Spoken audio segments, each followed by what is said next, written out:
Hello ladies and gentlemen, welcome to The Right Opinion, the home of a twat with too much free time. And a question that often crosses the realms of analytical content is, who are they, and what are they trying to prove?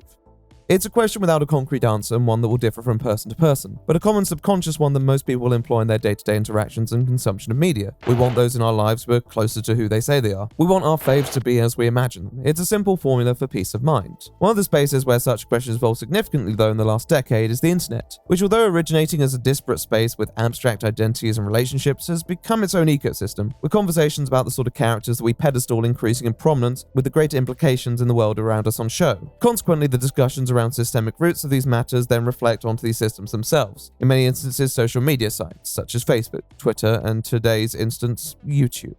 Up until the 2010s, YouTube had taken a pretty non-interventionist approach to content creation, allowing people to follow who they wish no matter how questionable. After all, the site was designed to mirror the world around it and nothing more. It was just a limb of the World Wide Web and society at large. However, as the internet appeared to develop a greater conscience around the nature of content and the creators behind it, their own feelings evolving alongside, platforms have been under greater pressure to assess who they host, particularly in the light of scandals such as the adpocalypse. This has led to many attempts from the platform to demonstrate that they are in fact a safe space for all, through methods such as campaigns and collaborations, but also through more active policing of the content and the creators they host, including some pretty high-profile suspensions. The most notable and contentious example in this domain is Leafy is Here, who had at one point been one of the most influential individuals on the platform, yet whose infamous return after a hiatus immediately drew the ire of a platform that was clearly desperate to recover their ad-friendly reputation after a tumultuous couple years. To Levy's detriment, his return, although covered by commentators and heralded by fans, did not provide him with a profile that gave him any protection from the YouTube guidelines, and his behavior, which always seemed underlined by antagonism and resentment to the image that YouTube was trying to create, gave the Google-owned entity the potential to strike, both metaphorically and literally. In spite of his subscriber count, his cultural influence had ultimately been diminished to the point where he could be quietly ushered out of the sphere. What happens when someone current, hip, and trending, and even a friend of YouTube, pushes the realm of acceptability though? I've made a severe and continuous lapse in my judgment, and I don't expect to be forgiven. I'm simply here to apologize. Well, although we've seen it a few times, generally larger creators know better to leave themselves out of ill-advised online escapades, particularly when they relate to the platform they actually post on. Many of them are probably smart enough to not want to screw up their main source of income. Nevertheless, like the Paul brothers, who have been extensively covered in many other videos, there are some who are indeed partial to flirting with living a little more dangerously on the website that has nurtured their careers. And today I hope to unravel one of the most curious and consistent examples present on the YouTube landscape. Who's that, I hear you ask? Well, I'm guessing you read the title. Hey guys, what's up? So today I'll be doing an unboxing for Metal Gear Solid Legacy Collection. This is SSSniperwolf, Sniperwolf, or Leah to those more affectionate towards her. Born in Liverpool and raised in New York, she ascended the YouTube ranks in the early 2010s during the significant gaming boom of that era. Although by no means the largest creator of her time, she won over and successfully retained a reasonably strong audience with her lightweight entertainment style and fairly personable creator-audience relationship, showcasing her gaming skills and opening up about various aspects of her life. Starting in 2013, she reached 1 million subscribers by January 2015, an impressive rate of growth for anyone, and it didn't stop there. From the initial success, Leah appeared to be a representation of the best of the YouTube dream, somebody finding success by just doing what they love. However, over time this changed, particularly as people's interests changed. Gaming was no longer the beast it used to be, and people turned away from creators who were extremely influential in that genre. I'm gonna kill myself.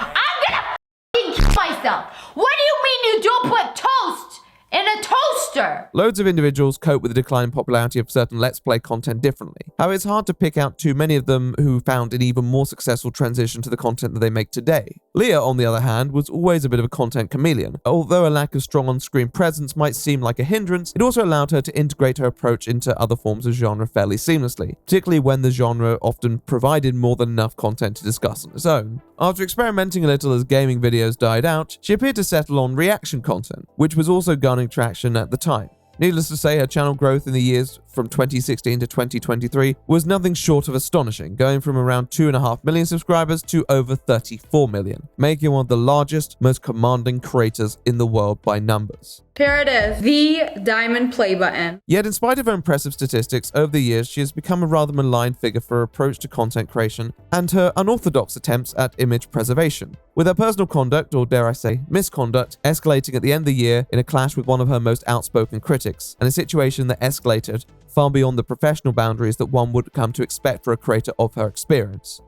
It provoked many questions around her own responsibility as a creator, but also of YouTube's response, whose apparent nonchalance after years of advocating creator safety caught many off guard, and led many to ask the question, who were they? And what were they trying to prove? Well friends, I suggest you join me on this hopefully not too belated video, though I make no promises, on SSSniperwolf, her career, her controversy, and what her success represents on the ever-evolving internet landscape, to her, to us, and to YouTube. Without further ado, friends, let's jump right into it.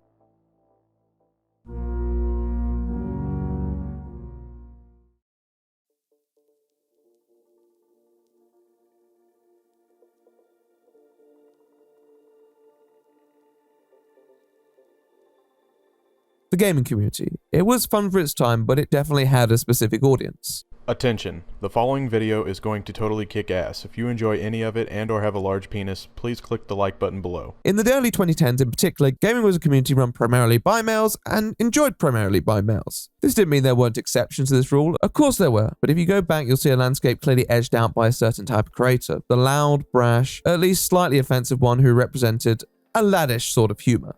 Hell, it's the content I watched at the time, and it definitely rubbed off on me a little. Being a gamer came with a fair few stereotypes back then, particularly regarding the view of women in video gaming as a whole. It was true they enjoyed their nice, attractive, seductive female characters, but many certainly didn't want to be killed in a game by one. Oh, you dirty little... It's hard trap. Why are you fucking camping, you stupid dirty whore? SSSniperwolf positioned herself interestingly within this conversation, originally calling herself Sexy Sniper and creating content that many report to be interesting. After research, I too can confirm that this content was interesting. Some of it clearly designed to prey on certain young lads and their developing senses, but also with its somewhat surreal moments. Oh, hello there, construction workers. You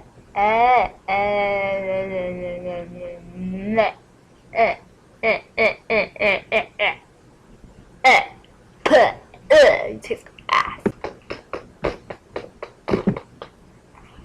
Oh no, I'm an alien. Look at me, alien.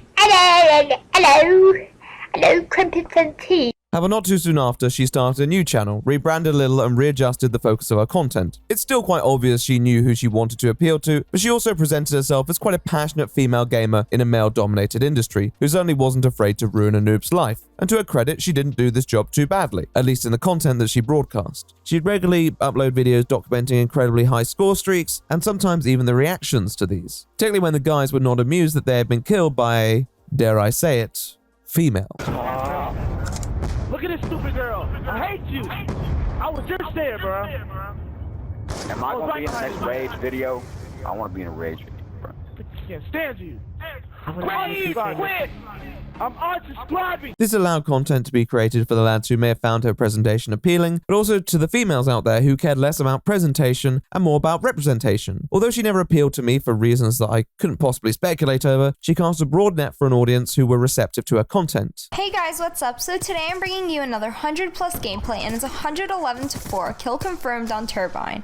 And the score streaks I'm using are Escort Drone, Lodestar, and VTOL Warship. I think it's a really good setup if you want to take over their airspace. In these gaming days, SSSniperwolf possessed a commentary style that was different to a lot of creators at that time. Although she would regularly post flashily edited montages and gameplay that was in keeping with the community's aesthetic, most of her commentary would be rehearsed and released alongside the in-game performances separately, rather than providing for any live reaction. This gave her the opportunity to talk about whatever interested her at the time. Sometimes these would include tips and tricks, but many of these subjects were not actually gaming related, sometimes only being mentioned in the introduction. Aside from like COD and Metal Gear Rising and stuff, I don't know, my life is pretty boring, especially now. Like, I just go to school, come home, and play, and eat and sleep, and I guess that's so interesting. I guess you guys just want to hear me talk about this for like 8, 9-10 minutes. However, if she did discuss topics, these could entail her weekend plans, story times, and Q&As. My god, she did love her Q&As. Yet why not, I suppose? If people were interested in her and she'd like to talk about herself, then why shouldn't she be able to? It's hard to say you learn too much about Sniperwolf personally from these videos, but they typically were shone in a girl next door light, who was just out here living her life and gaming a little as well.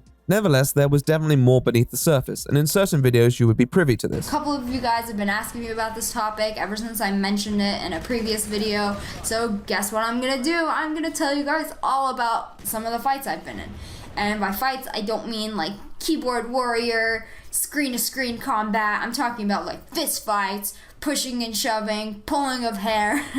You guys think I'm kidding, I'm serious. First and foremost, although she was an avowed gamer, Leah was also a businesswoman, having worked on her own business since the age of 14. When she started YouTube, she already had a budding career in the reselling enterprise and bragged about paying taxes on her earnings before she'd even blown up on this platform. This business approach is almost reflected in her gameplay. Although performances she uploaded onto YouTube were extremely impressive, she never garnered too much clout as a gamer with any particular flair or panache, because she always seemed preoccupied with the numbers. Those 100+ games, which often exploited certain score streaks that would send someone up the scoreboard, weren't ever that pleasing on the eye because they were created for maximum efficiency. Although she appeared to be an excellent markswoman, it takes more than that to create captivating gameplay. Even back then, content often worked with the commentary or other people's reactions to her performances. Second, and still quite foremost, in spite of the sometimes light-hearted nature of content, Leah was certainly a character. What's the most badass thing you've ever done in your life? Ooh, I got away from 5 cop cars that were chasing me. That's definitely awesome. And after they caught me, because I turned myself in, but they actually complimented me. They're like, you almost ran me over, but your driving was awesome. You're like a badass and stuff. This was certainly an interesting detail to reveal in a Q&A. I'm sure many wondered at the time what led her to being chased by 5 police cars in the first place. However, the information itself and her indifference towards it would certainly raise a few eyebrows. By now it begins to dawn you that Sniperwolf was an early YouTube example of what one might describe as a girl boss, typically using the constructs that were in place to leverage her own success, but doing it for the girls. In another Q&A, she says that her favorite film is Sucker Punch, which makes too much sense. Now, it's not new that a girl boss figure is contentious among people, maybe for different reasons today, but back then, she still received hate and criticism, especially just being a female gamer who would regularly piss people off. It was even easier than usual to become a public enemy. She was aware of this and made no secret that she was a bit of a hardened person when it came to certain matters, not being afraid to talk about disputes and run-ins she had previously shared with people. And in a way, you had to be at the time because it wasn't that hard to make enemies in that community, something that Sniperwolf outwardly acknowledged. But like, I have a lot of psycho haters, and like, they make pages about me, like hating on me all day, which scares me, and it's definitely the worst. As a gamer girl in a gamer guy's world, SSSniperwolf was certainly presenting a new face for the platform. However, it was unclear whether she would be a force for good or not so good at this point. The evidence suggested a persona a bit more troubling.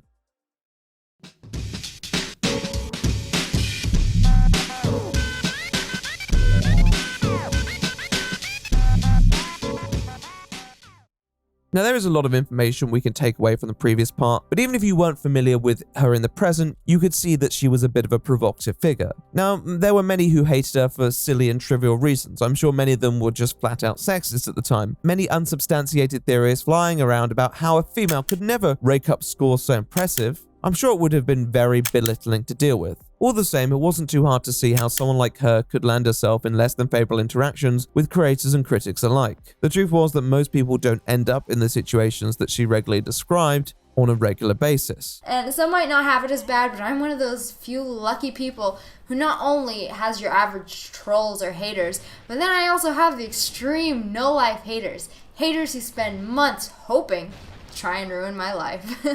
I mentioned earlier that although she had a significant amount of followers from within the gaming community, she never possessed too much respect or status. Maybe in part that was due to her gaming style. However, there was definitely another reason, and that reason was drama. From the start, she always had a bit of heat on her, which on the surface she never seemed to want. And like any person who doesn't seem to want drama, the best way to avoid drama is to go on Twitter and talk about it profusely. She regularly expressed annoyance about fake news circulating, people talking, and denying any rumors that were being spread about her. In spite of this outward sentiment though, I don't think I'm really buying that she didn't like it that much. Hell, one of her first tweets on the platform stated, "I love internet beef. There hasn't been much drama in my life since high school. XD." Now maybe she changed her mind in the years following, but her behavior said otherwise. Hey guys, what's up? So today I wanted to do something a little different and talk about Girl Gone Gamer. With mind to the fact there was a general stigma around certain female gamers and the legitimacy of their performances, SSSniperwolf wasn't the only person encountering these accusations. Another large creator at the time, by the name of Girl Gone Gamer, had also experienced these claims as well. Answer my question.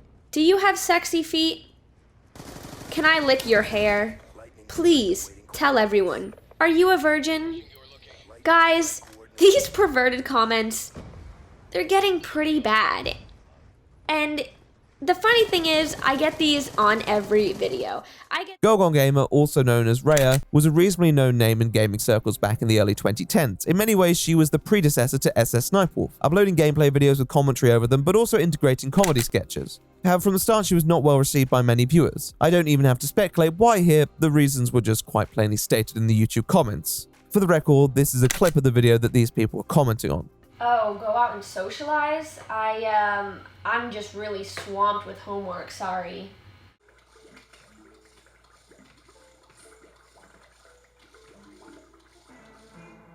The zombies ate my brains!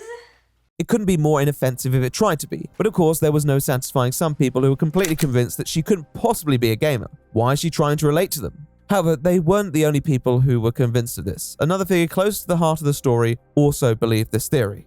SSSniperwolf herself. She possessed a very strange relationship with Girl Gone Gamer. Although interactions on Twitter/X were regular, it wasn't clear whether they were amicable or not, with Sniperwolf continuously alluding to these allegations, challenging Rhea to a 1v1, and being blocked by Rhea at least twice before she decided to upload her own video titled "The Truth About Girl Gone Gamer."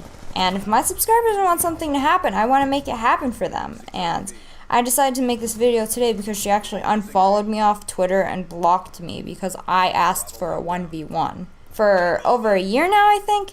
And we used to talk on Skype and Twitter and DM, and she even wanted to do a dual commentary with me a while ago, but never got to it because I guess my channel is too small for her.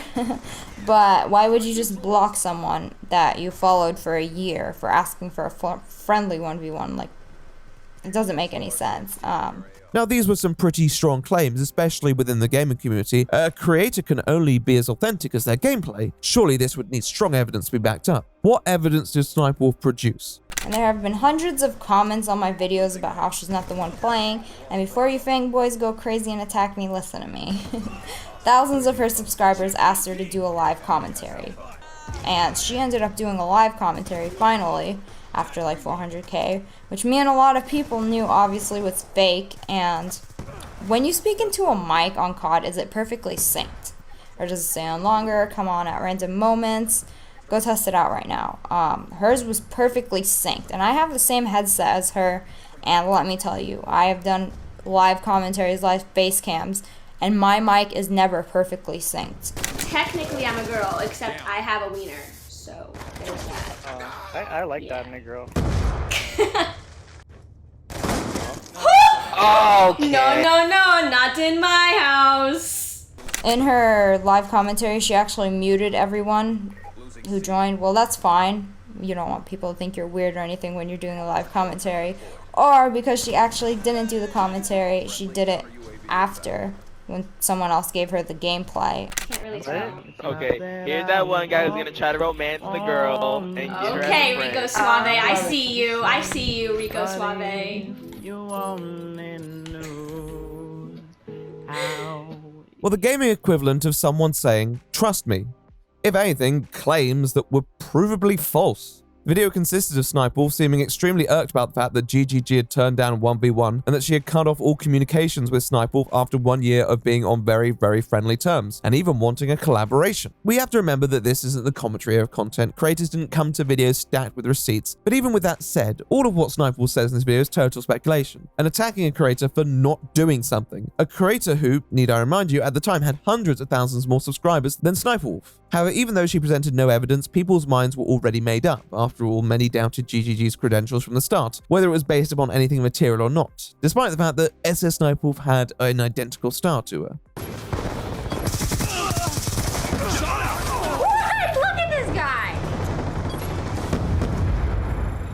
We lost that round. Refocus and step We up. lost, okay.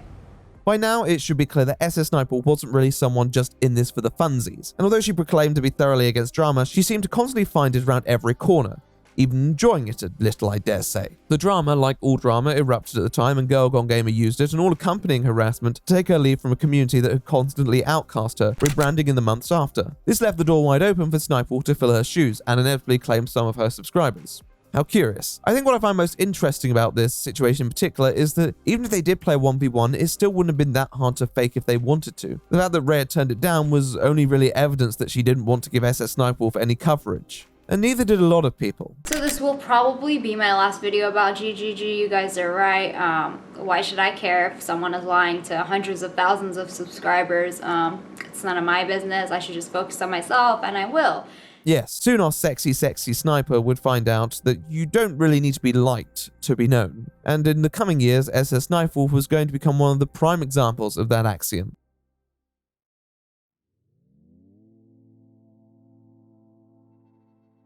I hope that many of you can see now that even when she was in the gaming community, SSSniperwolf didn't really position herself like many gamers. Really, she was a gamer who utilized aspects of commentary to substantiate her uploads. This made her quite versatile as a creator, moving from subject to subject, even if that was drama related. And in a sense, her reputation often reflected that. He said, "Don't worry, I have a lot of money in the bank." He said he found my teddy bears. He said he has a gun in the fridge. He said it can pack a punch. Twice. He said he wanted to play with my jugs.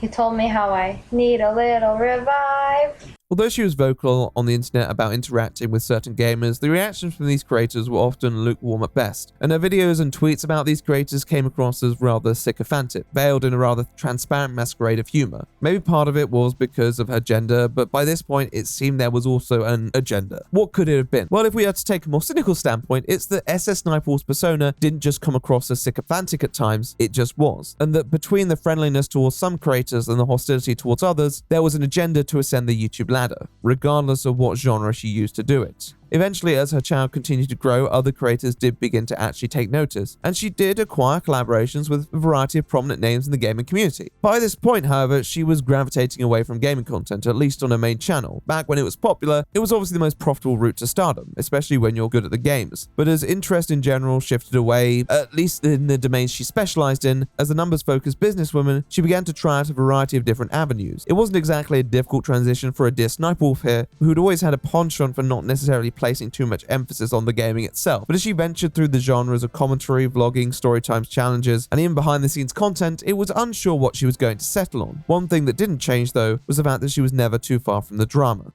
I usually don't give into drama and I ignore it, but when my whole feed is blowing up with people accusing me of stuff and lies being spread about me, of course I have to address it. By now, SSSniperwolf was already becoming a somewhat contentious figure just out of virtue of being a large creator who doesn't really make the most insightful content. At that sort of relevance, you're always going to have people who don't like you. In spite of this though, there was a growing resistance to her, the vapidness of the content that she produced, and the fact that she seemingly wasn't the most receptive to said criticism, especially back in the days where many copyright claims and takedowns were pretty final for small creators. She also called on her fans a couple times to flag negative content that in her eyes was spreading lies, using the hashtag Wolfpack to emphasize the loyalty that would be on demonstration if they took action against such hateful videos. E-girl Daisy Mitchell called out another e-girl known as Sniperwolf, saying, laughing my ass off, "You have no life. How is this copyright? In no way are you involved in my video," claiming that Sniperwolf flagged her video for copyright. Most of these seem to surround their coverage of her former channel, many of whose videos are now excluded from the Wayback Machine, as she either felt the content was embarrassing or incriminating. There were also internet sleuths who dug up a lot of pretty strong circumstantial evidence surrounding allegations that she took her gameplay from her boyfriend Evan, another claim that she often went out of her way to silence, which in turn drew more attention. People's videos on small channels, and over here it says Leah Valentine. It is her channel. I found a video of her in the Comic-Con, and of course it's her. So here, watch this video. I'm just going to show some clips, and I'm going to put the description in the description below. Her responses to these allegations were conflicted. On July 2nd, 2016, Leah tweets, "I'm a channel that creates content, not drama. I'm not going to involve myself in any." In spite of this, one of her favorite words to use on Twitter is hater, especially when she wants to talk about other people talking about her. Her response to the claims that she was manipulative and took advantage of YouTube's system for her own gain was to dismiss them as claims made by people who'd already made their mind up about her. So why should she pay any mind to them? Alright then, what you say on Twitter isn't necessarily reflective of what you say on your YouTube channel though, so we'd have to head over there to see what she was saying on that platform. With the criticism still being maintained against her with little signs subsiding, it may surprise you that someone so drama-averse would take to their YouTube channel just over a month after their aforementioned tweet talking about how she didn't do drama and create a video titled, "My Biggest Hater." SSSniperwolf, aka Sexy Sniper, or whatever the hell she wants to call herself, has censored one of my videos. She has filed a false DMCA against my video, which was criticizing her video, Facebook Creepers. This is Enigma Hood. He was one of the vocal, quote, haters of SSSniperwolf back in 2016, and made a fair few videos on her prior. None of these videos did incredible numbers, and most of them had a pretty sardonic tinge to their commentary. In January 2016, he uploaded a video called Enigma Hood Interviews SSSniperwolf, in which he intersperses a video of hers with his own to create a rather different narrative. In this video, he questions why SSSniperwolf had filed a false DMCA claim on his video, using a clip of one of her previous justifications. Why did you file a false DMCA takedown notice against my videos? I really don't like people using my content without permission, especially if it's in a negative way, but if it's in a positive way and you ask me first, it's fine, go for it. Well, see, in America, that's not how it works. Response to this was minimal at first, as the guy is not a large creator. However, in August, SSSniperwolf decided to react to this video herself, which of course she is completely within her rights to, though there were a couple of interesting details. I heard you dropped out of school.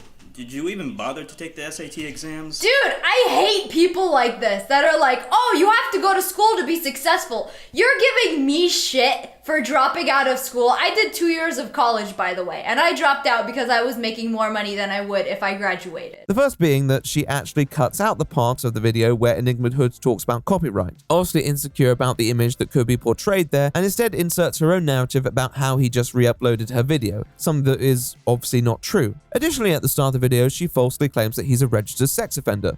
Wait, what?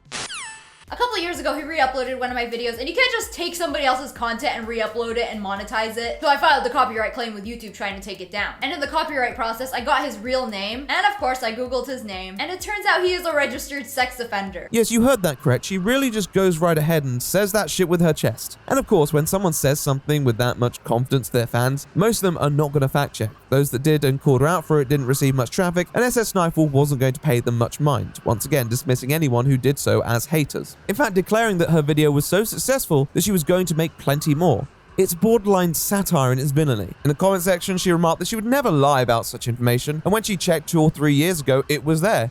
It must have been removed since. With this in mind, he would never sue her. He would never take legal action.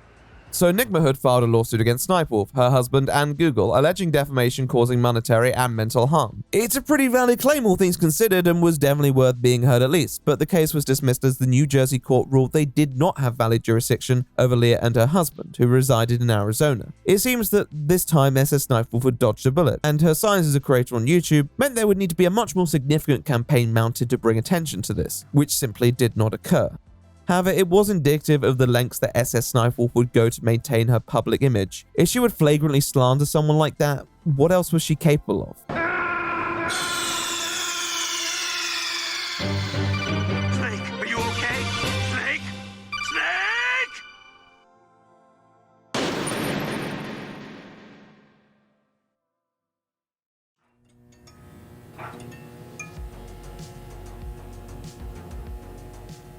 In her first few years, it was clear that SSSniperwolf was not the most receptive to criticism. There was more than enough evidence to suggest that she had gone out of her way to silence those who attacked her or mocked her, but as long as these were small creators, there wasn't really much they could do in the grand scheme of things, particularly when there was very little legal recourse available. Sniperwolf was a large creator brushing shoulders with the stars, many of whom with fan bases of their own. She held control of the narrative, and in the following months she would release many more hater videos, which often included rather extreme and unfunny comments rather than any actual criticism. It seems that Leah wanted to strawman the image of her critics and conflate them with people who were just blindly hating, allowing her to project an image to her audience that she had been unfairly attacked in the past by these people, no matter what she did. And of course, while she possessed millions of subscribers and many of her haters didn't, this was extremely effective. And like all large content creators, she continued to reap the benefits of that status. In this time, she had secured collaborations with many prominent creators in the gaming community, with synergy appearing to be the main goal. By mid-2017, she had nearly fully pivoted to reaction content, with many of her videos accruing 8-figure view counts. Really, all she had to do was stay in the good books of people who mattered, and it really didn't matter how she treated anyone else in her mind. Oh my god, I'm in a phase lobby! I'm in a phase lobby! Oh my god. Trick shot lobby. A few collaborators of hers were members of the FaZe clan, a name familiar to any seasoned gamer. They were a game clan with a more defined celebrity status, with a plethora of individual members possessing large follower accounts of their own. They obviously possessed something that many gamers, SSSniperwolf included, would aspire for, and therefore it only made sense that there were a few crossover episodes. However, as with any good crossover episode, there needs to be a little conflict. Sensor got it! Sensor got the defuse Oh my there. god, I didn't think he got the defuse. Wow! What a play from Sensor. Petey gets the kill. But it's a second late, and that gets Doug fired up. This is FaZe Sensor, also known as just Sensor. He's a content creator and former professional esports player, and like a few members of FaZe back in the day, he collaborated with the up-and-coming Sniperwolf in a 2015 Would You Rather video, where they are both seated on what I assume to be a hotel sofa after a day at the annual Call of Duty Championships. In this video, Sniperwolf triumphantly announces that she is going to be in FaZe soon, which seems like a joke at first, but is taken increasingly seriously as the conversation proceeds. FaZe, and I'm in FaZe too. SSSniperwolf. Yeah, I just joined FaZe, by the way. A lot of you guys are asking me about Oh, did you FaZe. really? Yeah, I did. I didn't know. Kind of. Wait, so is it announced as official? Not official. I think Banks still has to, like, get me in. But by the time this video is up, it's gonna be official. Yeah, it should be. Give her a round of applause, guys. She just needs approval from one person, it seems, FaZe Banks. And of course, he'd have no reason to block the ascendancy of one of the most prominent female gamers on the platform, would he? So it may have come as a surprise to some that in the following months, the news that SSSniperwolf had been admitted was not published. A month or so after, she put out a tweet claiming that false narratives were going around that she had sent news to join FaZe and Optic, another popular gaming clan. It's a very strange rumor, given that by this point she had not joined either, so why would people be claiming that in the first place? But I digress. All this seems fairly inconsequential until we reach 2017. Again, the drama of SSSniperwolf, known for never causing any friction, decides it's a great idea on livestream to flame FaZe Banks' then girlfriend, Alyssa Violet. Your name, Alyssa? Yeah. Yo, it's Alyssa, like, yeah. if you're not, like, he's boosting her, like, on YouTube. Like, just putting her in everything. I know, he better, no, but she's, I think she's dating his friend. Yeah, her roommate. Huh? She's just like, I'm gonna just fuck everybody to get a free room. Oh my god. This is why I hate girls. Everyone a hoe.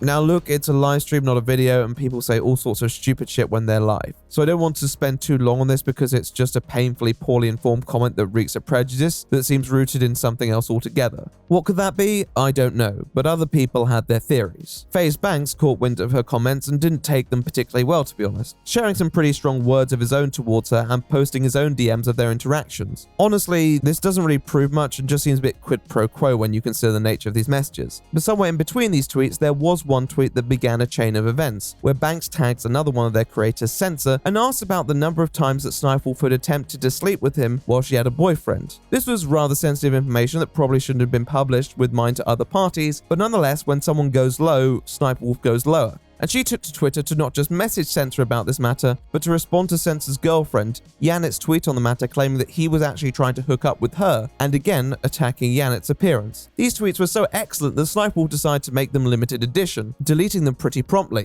but the damage was done. The gauntlet had been laid down, and Sensor obviously had to contest these claims, showing messages he'd exchanged during the situation. She starts messaging me on Twitter, okay? She messages me and goes, "Hey, are you going to admit that we've never done anything?" Then I responded saying, "You did text me and told me you think I'm cute and you would want to talk to me if you weren't in a relationship. But that's not my business. I'm not going to defend or attack you because I'm not interested in making people look bad." I said, "You called me crying and said Sausage," which is her boyfriend, "has some dirt on you." And I said, "Listen, I don't want to get involved in your situation. It doesn't matter to me." She responds with, "I never called you. You just made this shit up. I know why you made this up." And this is what gets me really, really mad here. "You lied and told the guys you were gonna get it or something, LOL. And you're too ashamed to admit you had zero chance with me."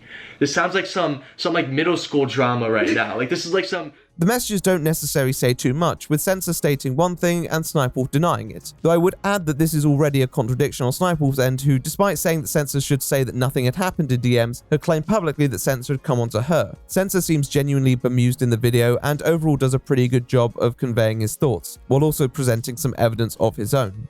On May 18th, 2015 at 10:23 p.m., she texted me saying, "Hi, you're cute. Never secrets, flirted, slept with any guy but my man." Wait, do people really think I tried getting with anyone from FaZe? Other way around, kids. The next text she sent me was, "Would talk to you more if I wasn't in an abusive relationship I can't get out of." Leah, don't question my integrity. Don't make up false lies and try to say things that aren't true. And not offend me never. And don't talk shit about my girlfriend.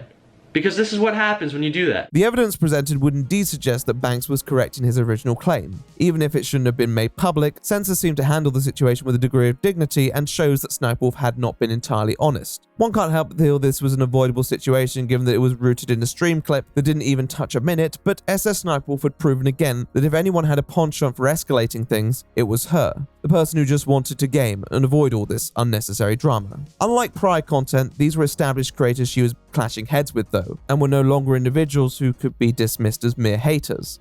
But if she couldn't exaggerate and strawman their perspective, well, how would she respond?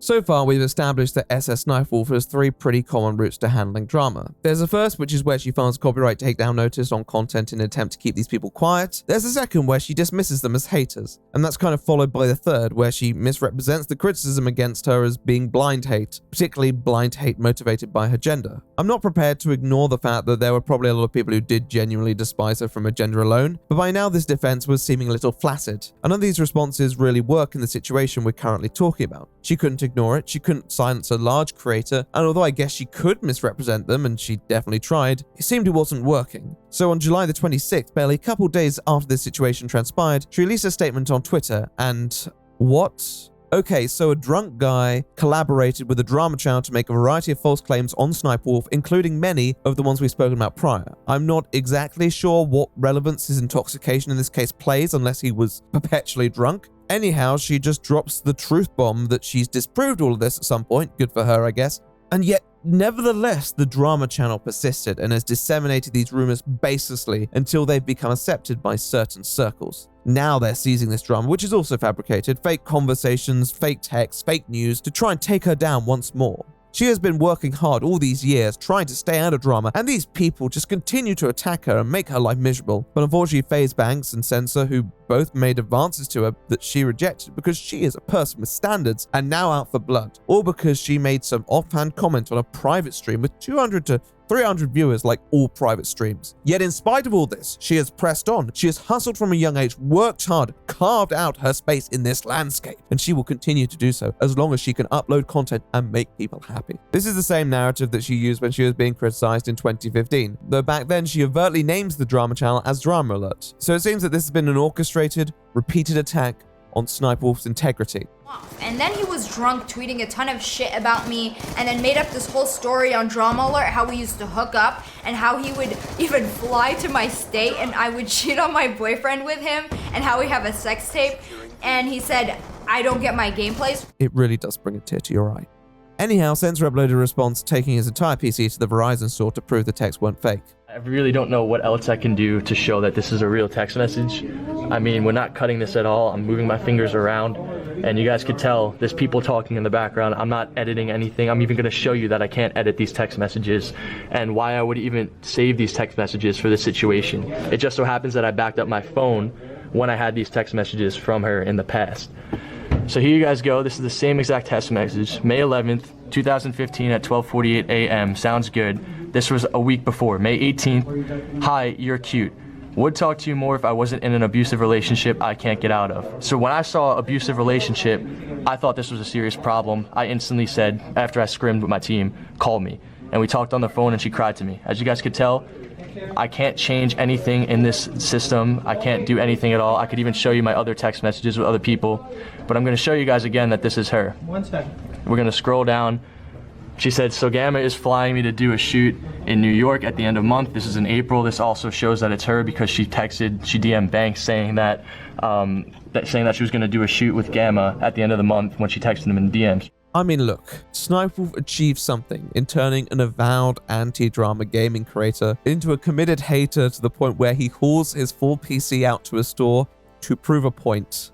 But if he wants to prove a point, no matter how trivial it is in the grand scheme of things, then he does a pretty good job of doing so. Of course, Leah's response is to go back to Stonewall denying everything, claiming that it would actually take months to verify such text and she had spoken to a lawyer to verify this all. Of course, again, we're not provided with any evidence substantiating this, but hey, this doesn't mean she's lying. It's just very hard to verify anything she's actually claiming, especially when other parties are prepared to go to such lengths to prove their own point. I'll add that this doesn't stop Leah and Evan, who proceeded to try anything to solicit an apology, which included threatening a lawsuit of their own against Censor, one that would just go away if he said sorry. The best lawsuits, really. Lawsuits are hell. Nothing but stress and waste of time and money. They're constant reminders of something bad. It'd literally be one court day a month for months, 1 to 2 years. I'm not even part of the lawsuit, but I don't want to live through this, and I'm pretty sure you don't either. It's literally ending it in 1 to 2 weeks and carrying on with our lives, or we drag it on and go through hell for who knows how long before we're able to move on. Sue me and go through hell with me, because I'm gonna go all the way to the grave to show everyone in the world that you are a liar and that you need to own up to your mistakes. This is a perfect opportunity for you to come out and apologize, because if you want trouble, you're asking the wrong guy.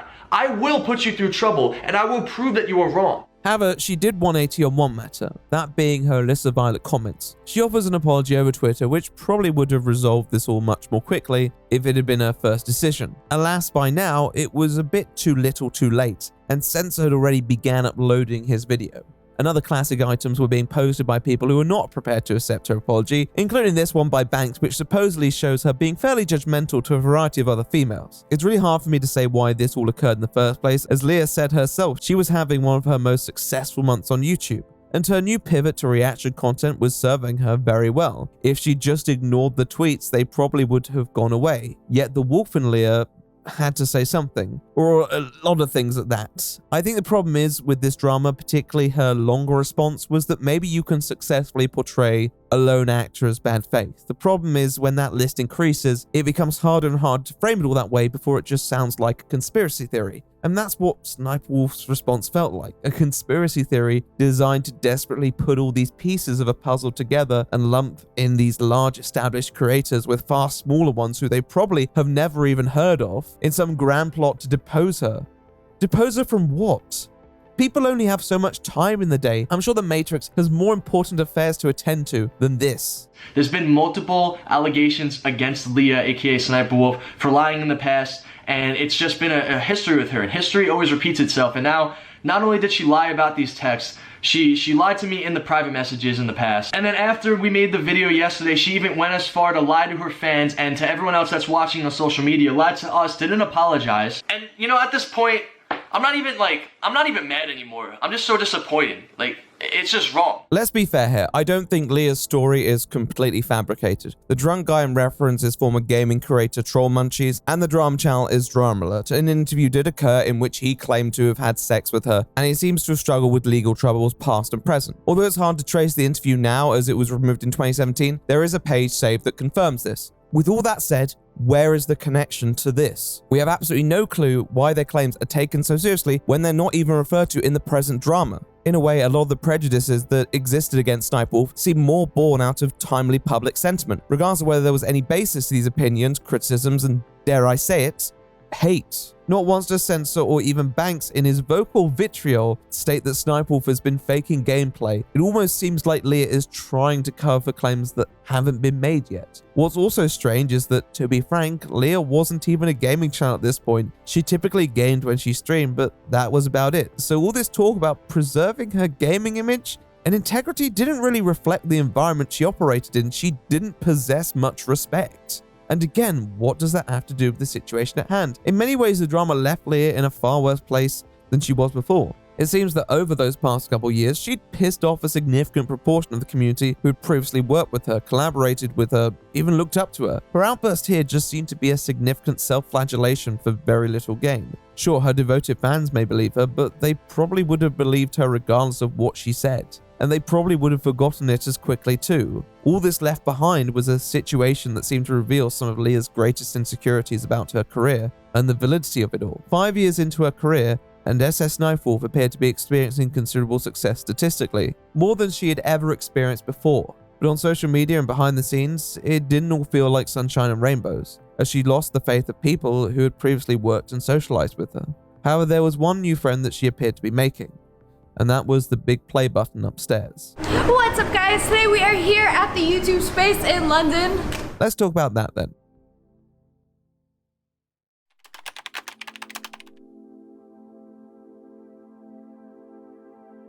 Let me remind you that we're in the midst of 2017 now. Remember 2017? Livelihood. Out of our last 8 videos, we've had only one video that was normally monetized, and the other ones made pretty much nothing. Yeah, 2017 was the year that YouTube's approach to, well, YouTube changed. No longer were creators left to sort matters amongst themselves, especially when some of the content created was becoming increasingly controversial. Whether this involved PewDiePie's ill-advised comedy upload or commercials being run on a variety of videos that didn't seem platform appropriate. Media coverage on all this eventually led to what is known as the adpocalypse, and the drama that SSSniperwolf was involved in the previous parts were buried under the sways of creators attempting to generate revenue for their channel in the ad-hostile climate.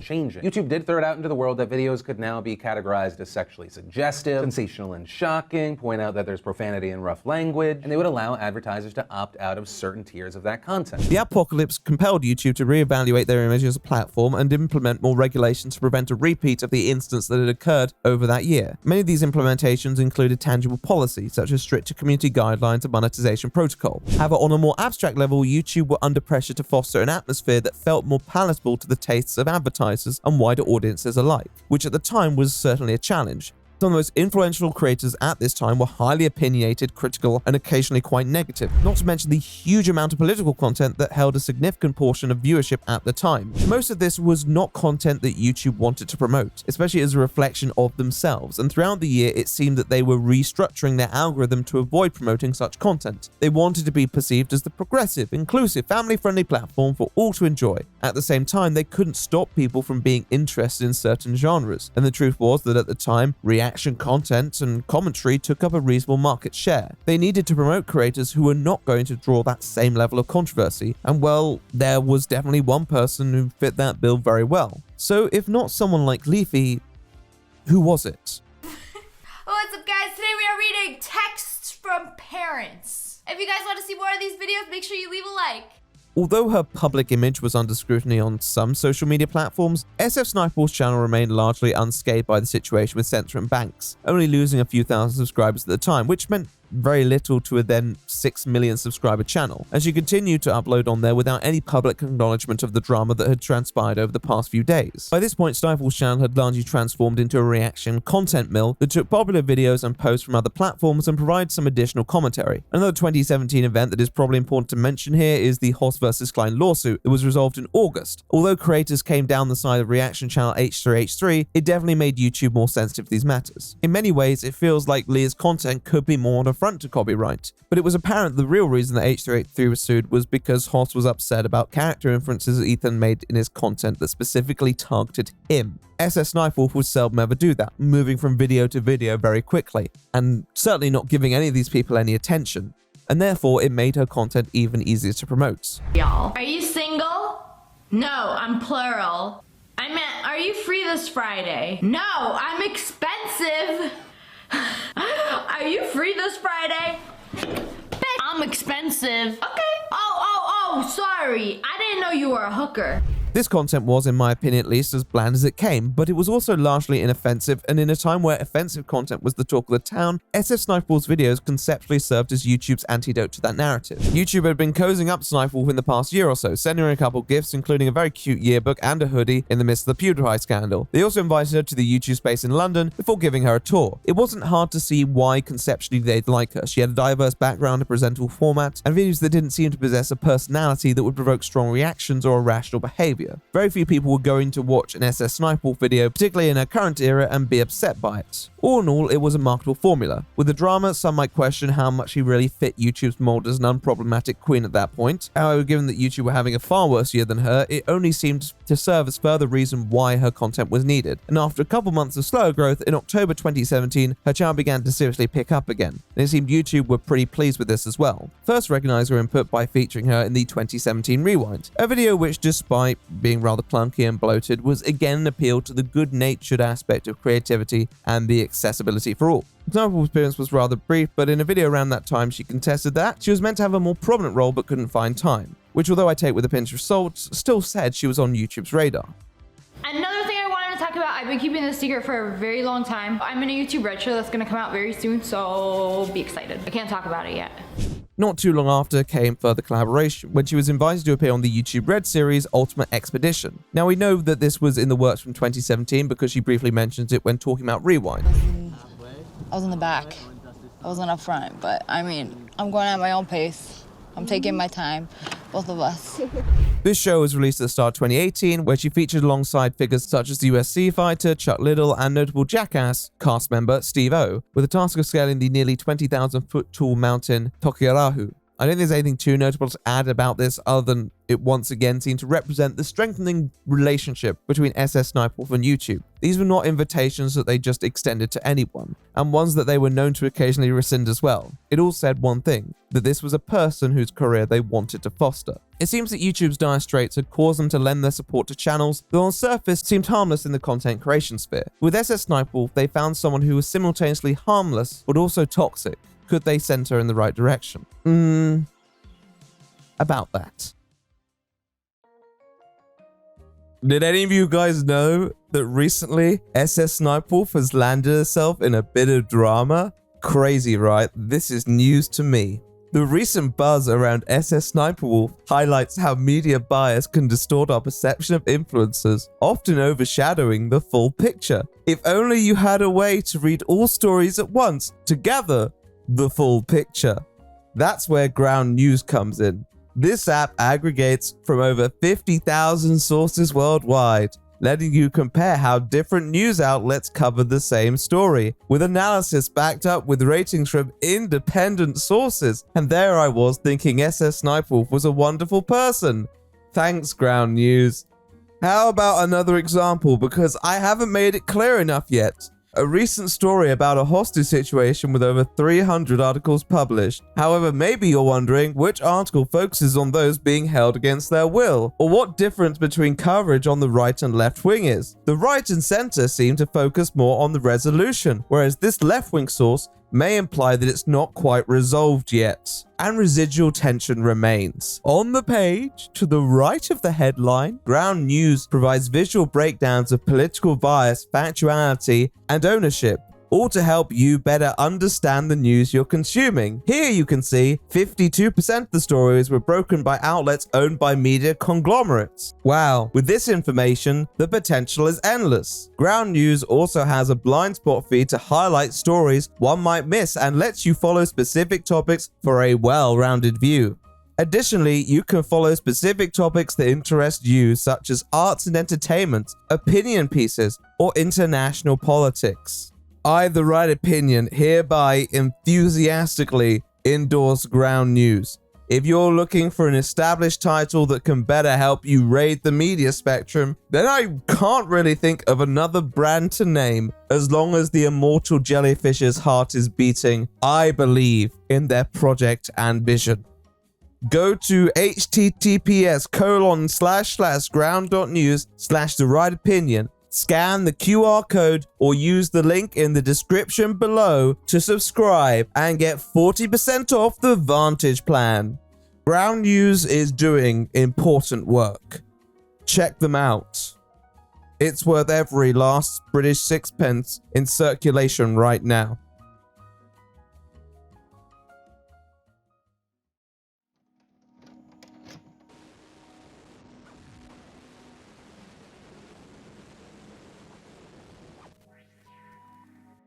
Let's make it clear, SSSniperwolf was not the only controversial person who appeared in 2017 Rewind. There are a few names there who'd had their fair share of drama, but by now YouTube should have made it clear they weren't exactly afraid to work with people who'd been involved in controversies. They were much more concerned with the image that their own content portrayed, and as long as SSSniperwolf continued to upload content that was innocuous enough to keep advertisers happy, then that's what mattered. And in comparison to other commentators at the time who were more vulgar, more outspoken, more rebellious, she was a shoo-in. But if she was going to increase her influence, she couldn't really afford a repeat of the 2017 drama, even if she'd avoided most of the fallout from it. In a way, YouTube's decision to provide Sniperwolf with more promotion and platforming was a risk. She had repeatedly proven that she could be quite unpredictable and unreliable, and had a fairly substantial creator rap sheet. But YouTube and SSSniperwolf both did have something in common. They were very preoccupied with their image. The underpinning theme of nearly every drama that SSSniperwolf has been involved in is that it often begins with someone challenging her publicly and her scrambling to do something about it. But not being the PR goddess that she needs to be, often ends up doing something stupid and regrettable. She takes down videos critical of her, she insults people's appearances to embolden her own, she creates a whole narrative around people lying in an attempt to discredit those who doubt her authenticity. Whether she eventually stops or apologizes because she feels bad is another question. One that I don't think is too hard to answer, but all the same, although she regularly screwed up her public image, everything she did was an effort to preserve it. YouTube were much in the same boat, constantly under pretty valid criticism from creators and outsiders alike. They were scrambling to clean up an apocalyptic level PR disaster, and they didn't want to return to that under any circumstances. It was true, SSSniperwolf had a style that YouTube wanted, but would the benefit be worth the cost? What? These are all cakes? Not the onion! Well, as she experienced further unprecedented growth, something strange did begin to happen. Sniperwolf mostly avoided drama. Let's see what kind of female vlogger we have on YouTube. SSSniperwolf. Oh yeah, I do remember that girl actually. One of the least controversial YouTubers. You type her name on YouTube, and it's nothing but positivity. By now, there was no way she was ever going to escape people being critical of her, especially given that even at her most inoffensive, she still possessed traits that would certainly bother people. And her content, although popular, also attracted criticism for its lack of originality. Sure, most people are more than happy to switch her off and just stay out of her way, but her increasing presence made her harder and harder to ignore, especially as someone with levels of drawn influence. In 2018, she was called out by Nerd City for faking photos. Now, she had addressed this prior on her Twitter, stating that these photos were never posted by herself, and someone had actually edited them prior, but that clearly wasn't the case.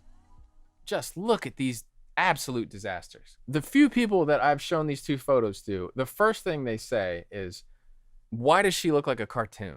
Now, this is Sniperwolf being caught in a very obvious lie, much akin to the Senseless situation, but instead of taking Twitter and causing massive strides, in fact, she makes the very simple decision to block Nerd City, which, although still some form of acknowledgement, is a vast improvement on previous responses. Not too long after, she posted another photo that was very clearly edited, drawing lots of criticism and, dare I say it, attention, but to be honest, I do wonder if she knew what she was doing this time. Finally, SSSniperwolf was learning how to respond to drama. It had only taken her over 5 years. Of course, the best scenario in this situation is for Sniperwolf to not have done it in the first place, but we do have to manage our expectations. Yes, although there are plenty of people who weren't thrilled by her success, she continued to move from strength to strength, surpassing 20 million subscribers and ascending to a level that very few ever reach. And eventually, YouTube, who had spent the last couple of years allowing her to become one of the largest individual creators on the platform, began to become more comfortable with the idea of promoting her. Their first tweet doing this, in May 2019, promotes a video titled Crazy Vending Machines from Around the World, where she hops on planes and goes to locations that host some of the world's wildest food dispensers.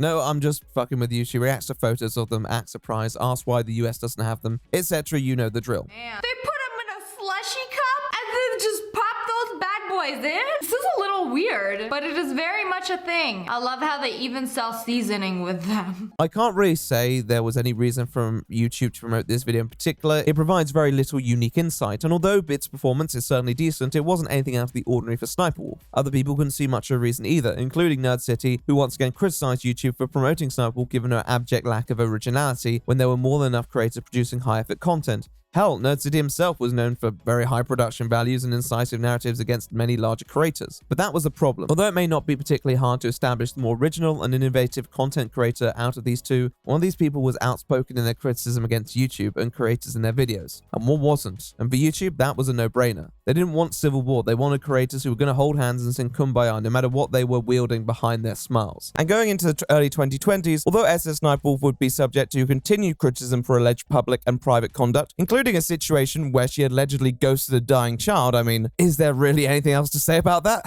YouTube only grew more and more comfortable promoting her content over their platforms, regardless of the constant backlash it seemed to generate. She may not have been the face that certain individuals wanted to see, but as long as she kept reacting in her signature style and steering clear of generating too much negative press, she was the face that YouTube wanted to see. Nevertheless, although it appeared on the surface that by now she had mostly purged the pettier side of her, come 2022, a new situation would arise that would test everything she's learned and everything she hadn't. Let's talk about that.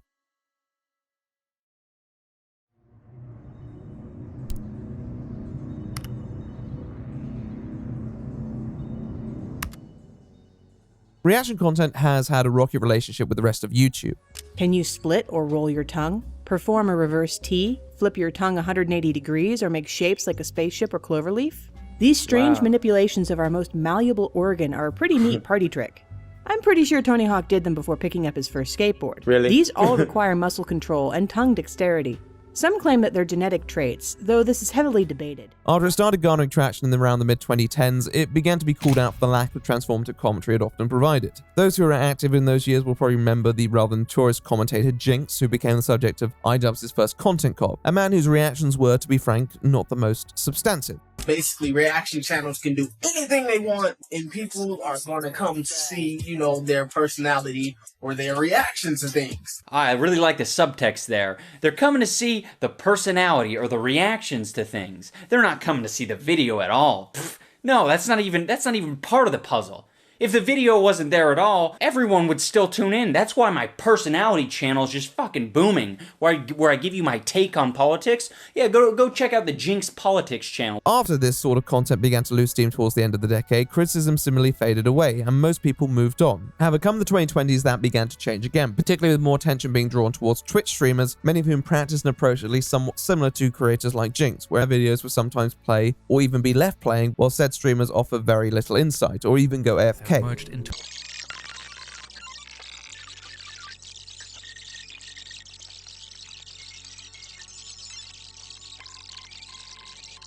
allowed various work.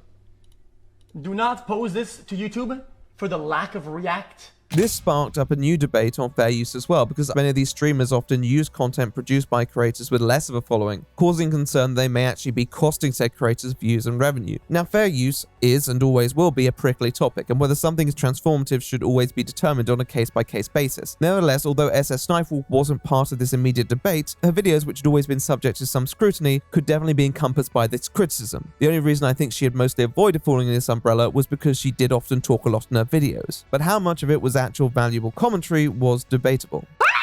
What the frick? There's just so much wrong with this video. Like, first they poured the juice and then, oh, looks like we have an uninvited guest. Since you want to be a part of this picnic so bad, dip them in the sauce. And just like, I have no words, nothing to say, just shocked. Yeah. I think it's time we introduce another character to this story, a rather established, long-standing creator by the name of Jax Films. Woo! Are you kidding? Well, it's official. You're cringe. Jax Films was a creator who had been popular on the platform for well over a decade, specializing in comedy content with a commentary twist, and general antics that were typically swamped in irony, with his long-running and highly popular Yesterday I Asked You series. In his videos on the state of YouTube, he often played with commentary tropes and provided narratives on certain creators who he may not have approved of. In 2011, he published a parody video of Ray William Johnson, poking fun at his lack of style and originality, and back in 2015, Jax Films had made a video on Jinx after Jinx reacted to him, and he decided to return the favor, mimicking his style to highlight how truly vapid it was in his mind. And it seems that in 2022, his opinions on these sorts of creators hadn't been swayed, as he appeared to have a new target in his sights. So I recently stumbled across an entry on Know Your Meme that read, SSSniperwolf spends millions on new mansion. Jax Films had not been a vocal critic of SSSniperwolf up to this point. He put out a couple tweets over the last year that seemed to show her on his radar, including talking about a mansion tour video and checking the main page of YouTube Kids with a screenshot of her there. But there was no indication that this would amount to anything else until the end of October in that year, when a video appeared on his channel with just SSSniperwolf as the title. So this at the store want to be petty, right? How do you deal with a Karen? so this hoe at the store wanna be petty. Oh, he got time. Epic, right? In this short announcements video, he states that after seeing that SSSniperwolf had recently acquired a mansion, that this news had inspired him so much that he felt he had to start up a channel of his own, linking it in the description. This channel is called Jack's Films, some niche reference I'm sure, and it was soon to comprise of Jack providing reactions to uploads in the style of SSSniperwolf, but with a twist. The videos that he was reacting to were all SSSniperwolfs. This is easier to make than you think. Yeah, see, Sniperwolf and I were on the same page here. Mayhaps the uploader was jesting with us. Perhaps they were pulling our chains. Mayhaps 'twas all a joke. 'Twas all a dream. The first video was uploaded on the same day as his main channel announcement, and daily uploads followed soon after. The point of these videos was pretty clear. The SSSniperwolf's commentary was so hollow and empty that it basically offered nothing additional to the original content. Oh, we're gonna see it twice. I like that, so we can really absorb the chaos of this TikTok. It was a bold decision by Jack given SSSniperwolf's history of DMCAing people, but he'd also positioned himself quite well because if she did do that, she would just be proving his point. The bait had been set, and I think many were expecting Leah to bite given her reputation, but she didn't. And after the first couple of weeks of Jack's Films, the channel began to turn its focus away from SSSniperwolf and just parody the general notion of reaction content. Okay, so clearly they dropped this from some... Yeah, you can tell they dropped it like from here. Because like it floats a little bit before it comes down. So they... I wonder if it was like... Oh, you know what? Maybe they cut out some stuff in the background. Like clone stamp something. Because I don't know, I feel like... Look at the leaves up here. They don't move at all. So I feel like maybe there's someone there. And now they move. A lot of tea. You know what? I don't know how they did it. Not too soon after, Jack's Films fell inactive, as it seems that Jack's dreams to purchase his own mansion with the reaction money were not going to be realized, and that it was ultimately a fruitless venture.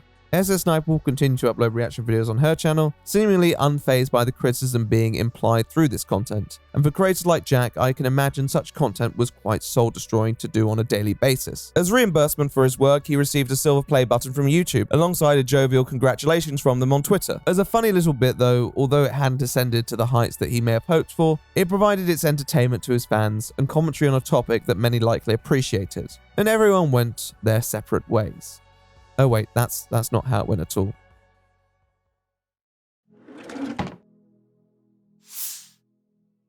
Okay, look, practically everything I said there was true. Jack's Films let the channel fall inactive after a few posts, and it was seldom acknowledged by anyone throughout most of 2023. By all intents and purposes, I'm pretty sure that most people had moved on. However, in June of that year, YouTube, again not hiding their enthusiasm for one of their faves, quoted her from a VidCon panel that she was hosting over the weekend, stating how she had acquired many of her video ideas from her fans. Jack's Films, seeing the irony in this quote, decided to repost it with very little further commentary, even if the implications were clear. This honestly is probably one of the most inoffensive tweets on the matter, but in spite of this, a few days later, SSSniperwolf decided that actually this was the straw that broke the camel's back, sarcastically tweeting that she would have to start charging Jack's Films commission because he takes all his ideas from her. This tweet generated a significant amount of backlash, and Leah turns to a variety of fallacies in an attempt to defend her content, including claiming other people do it, that Jack's Films isn't funny, and that the only thing amusing is that hairline. Nevertheless, the most common response that SSSniperwolf would repeat to Jack's Films was that if his channel was really funny or effective in that what it was trying to do, then it would be reflected in the views that SSSniperwolf has a proven track record of achieving. It's quite the gauntlet to lay down to a creator publicly critical of her, but would Jack put his money where his mouth was? Yes. Posting a video to his main channel to advertise it once more, but this time with a more serious tone while promoting his little side project. So why am I going after Sniperwolf in particular? After all, she's hardly the only person stealing other people's content and reaping all the benefits. Seeing YouTube and VidCon boost this kind of activity is so disheartening. It sends a terrible message to creators, and that is, don't create, steal. Why make content when you can curate it? I'm just gonna say it. This sucks. This absolutely sucks. Both the thing itself and YouTube's promotion of it. So now what? Where do we go from here? I've said my piece, but will anything actually change? Probably not. Which is why I'm not done. In late July, the channel began uploading again, this time with a slightly different approach to the analysis of SSSniperwolf's content. Here, Jack's Films drops the burlesque act and instead takes a more traditional commentary approach towards Sniperwolf's content, going live on Twitch and reacting to the videos in real time before uploading edited summaries to his Jack's Films channel. Here he's still using a lot of the sarcasm and irony, but now has a much thinner veil for his true feelings on a commentary, and regularly being completely plain spoken in his analysis of what he felt were beyond subpar videos. Stop! God damn it! Stop! Oh my god. She's just screaming what everyone else says. And then gets, you know, hundreds of thousands of dollars in revenue monthly for it. Quite literally. It's clear that Jack's Films felt he had unfinished business with Sniperwolf and plenty more to add to the conversation, regularly turning his reaction streams into content bingo, providing an interactive experience for viewers. It was a bold direction to take the channel given SSSniperwolf's nature and YouTube's much more stringent approach to creator-on-creator harassment, a policy that claimed Leafy as his channel a few years back. YouTube had also made it no secret how fond they were of Sniperwolf and her content, literally uploading a tweet barely a month before he rebooted the channel, branding Leah as the creator of our dreams, which explains a lot. Nevertheless, Jack's Films continued undeterred, and with a whole chat engaging with his content filled with vigilant audience members pointing out a variety of Leah's faux pas, his criticisms and observations only became more unsparing over the next few months, as he regularly appeared to evidence Sniperwolf engaging in various forms of content theft and plagiarism. He would also occasionally upload update videos on his main channel, drawing attention to this movement against the content SSSniperwolf was uploading, and SSSniperwolf herself. So once again, I ask YouTube, are you sure you're okay with this? Are you absolutely sure? Hey, I get that she generates a lot of revenue for you, but this does not look good for your brand. One of your most successful creators cheats and steals repeatedly. She does not create anything. She does not do anything. And I can't really call her a reactor because sometimes she doesn't even react. At first, again, there was no response from Sniperwolf. Although she was definitely aware of these videos given the prior conversation on Twitter, she had dealt with her fair share of critics in the past few years, and this didn't necessarily seem like anything particularly different in spite of the frequency of the content. But then something began to happen. Jack's Film streams began to have a tangible impact on the success of SSSniperwolf's content. In particular, the comment sections of the videos that Jack was reacting to would regularly be filled with people sharing these exact same remarks. Very, very possible that she blocks things like content. And yeah, they probably have permission filtered out. Yeah. The word, oh shit. Kayoya says the word permission is currently blocked. Sniperwolf just gets better and better, doesn't she? SSSniperwolf did try at points to subtly sweep the criticism under the rug, at one point filtering comments with certain words out of her comment section to try and avoid attention being drawn to it. But again, as soon as Jack's Films caught wind of this and commented on it himself, she had very little option but to reverse this. By this point, Leah was very clearly aware of the content being uploaded, and in all honesty, you could hypothesize that some of the mistakes SSSniperwolf allegedly made were purposely left in to provoke responses, as she had never seemed opposed to the idea that all publicity was good publicity. Yet the seething resentment underneath the bubbly exterior was beginning to show. You know, it kind of reminds me of a certain YouTuber slithering his way to steal my content. In one video, Jack's Film shone a light on a joke that had been stolen by Sniperwolf without proper credit. This was brought to attention by the original owner of the content, who subsequently filed a copyright complaint, causing Sniperwolf to cut said clip out of her video. Mikey Skates' TikTok is allegedly gone from the TikToks that are actually relatable video. Guys, this f***ing works. What did I tell you earlier? Like, I think we're on the cusp of like a movement, like the times they are changing. Okay, that's something, but at the same time, it's only one clip. Most lay viewers of content wouldn't really notice the difference. They would need something more significant than this. Well, we do not normally have an influx of people coming in with their stories and their experiences of being of having their stuff stolen from Sniperwolf. In a stream towards the end of September, there was a significant influx of individuals recounting stories regarding their own run-ins with Sniperwolf, with Jack's Films encouraging them to take action on the video sharing platform. Eventually, one person came back and said that a Sniperwolf video had actually been taken down altogether, an old one on kids failing. Additionally, over the next few weeks, with the Jack's Films movement growing, she continued to delete more individual clips from her videos, with Jack covering and celebrating many of these milestones. This is a first. We have actual proof now that it's not just clips that Sniperwolf and team are removing because of complaints filed by the original creators. It's whole ass videos now, removing entire videos because creators are coming back and reclaiming their own content from freebooters and thieves like Sniperwolf. You guys are making a freaking difference. This was looking pretty bad for Sniperwolf, and it seems that her snarky comments to Jack earlier on in the year had backfired at least a little, with her channel garnering bad press and a fair few people taking notice. It was looking like it was becoming harder and harder to simply continue on the same trajectory that she had been of doing very little and saying even less. What would the creator of YouTube's dreams solution to all this be? I'm sure she would act rationally and maturely, right?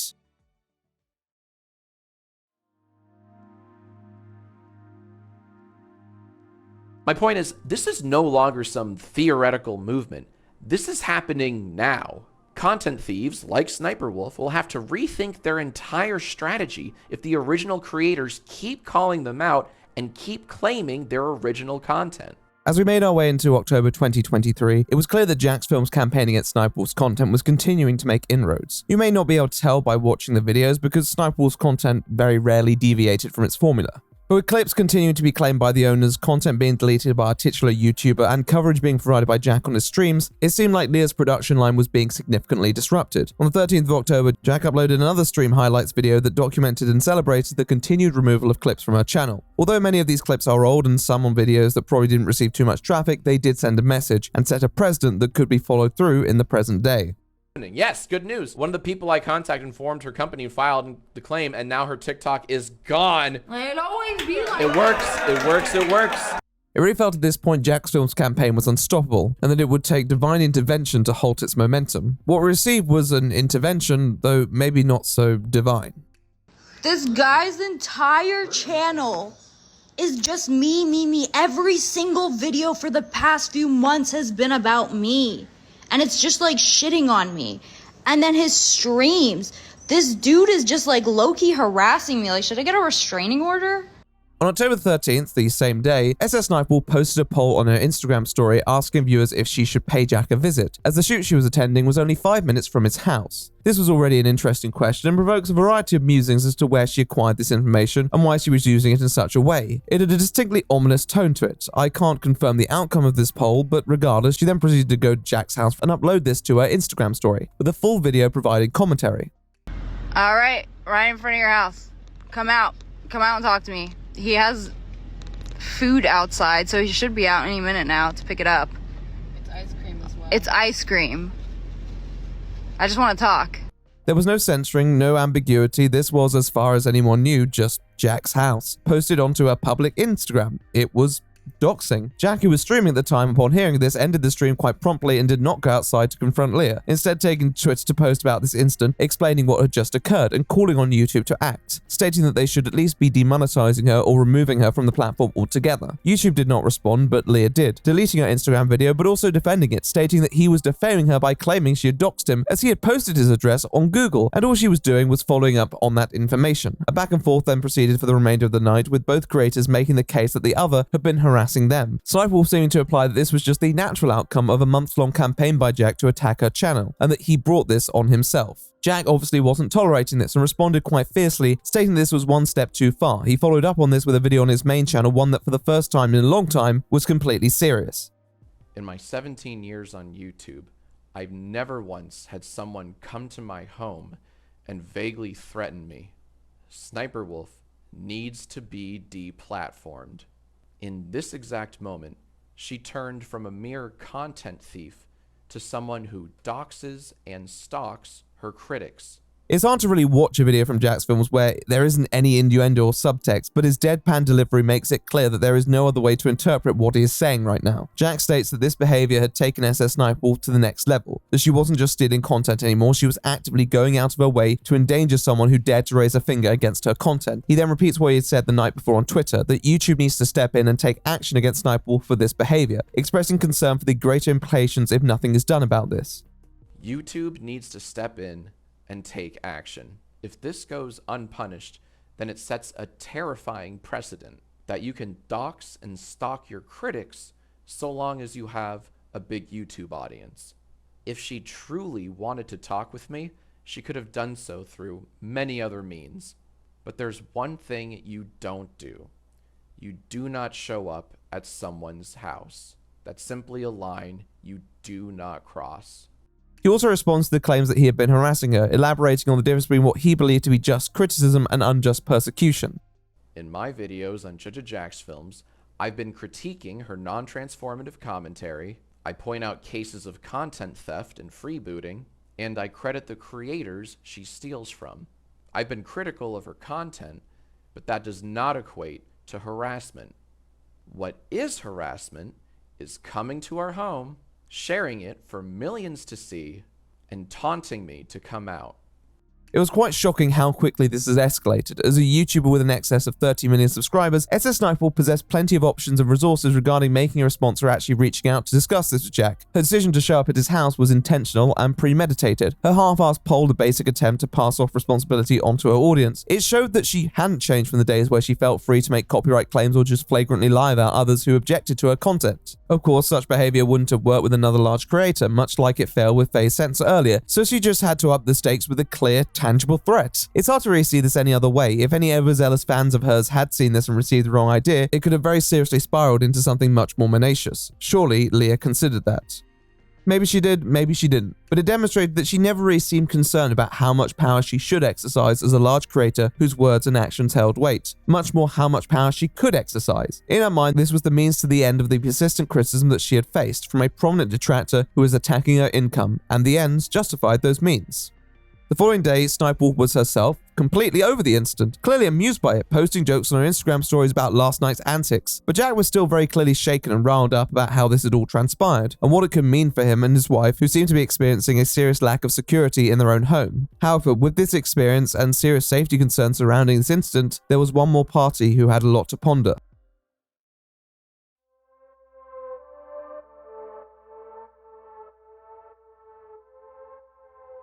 By now, YouTube was certainly aware of the situation, responding to Jack's Film's wife's tweet on the matter stating that they were looking into it. On one hand, it all seemed quite cut and dry. The platform possesses a very clearly defined policy on doxing. It is quite simply not allowed, falling under the umbrella of harassment, and although there wasn't any specified punishment for this sort of behavior, there had to be some additional considerations for the fact that this dox was posted to potentially millions of followers, and by one of the largest creators on the platform. This was deliberate and couldn't merely be chalked up to ignorance. If this had been a decade ago, then maybe YouTube's non-interventionist approach would have allowed them to stay out of these matters. But just as they had added that moral fabric to their platform in an attempt to woo back advertisers after the first apocalypse, just as they had stepped in with other creators who many felt were going too far, there was an implied impetus on them to do something about a creator who had clearly grown out of control under their watch.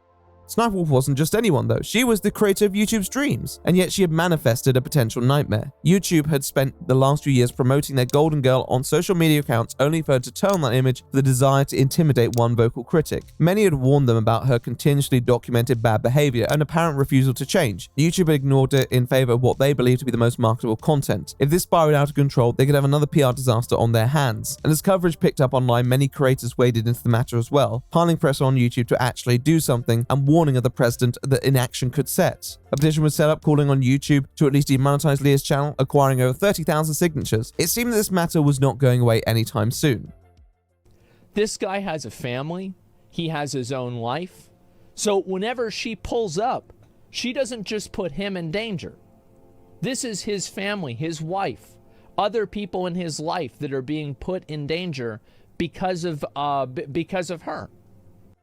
How would YouTube choose to respond? Well, one very smart cookie over at YouTube HQ decided there was no better time than right in the wake of a controversy spawned by reaction content by publishing a tweet reading, "Would it be too meta to do a reaction video to a reaction video?" Now, there was no direct reference to the incident at hand, but given that this was barely a few days after SSSniperwolf had turned up at Jack's house, out for blood, and the energized campaign to have YouTube actually take action on this front, it was very hard to interpret this tweet as being a reference to anything else, and many creators from all over the spectrum decided to chime in and let YouTube know that this wasn't really being handled with the most aplomb. In fact, the backlash to this tweet was so strong that it ended up receiving a community note explaining to anyone unfamiliar with this situation what was occurring. It seems that YouTube were hoping that this would blow over, and if this was their attempt at humorously removing themselves from the situation, then it had fallen flat on its face, especially with how serious some were beginning to take this.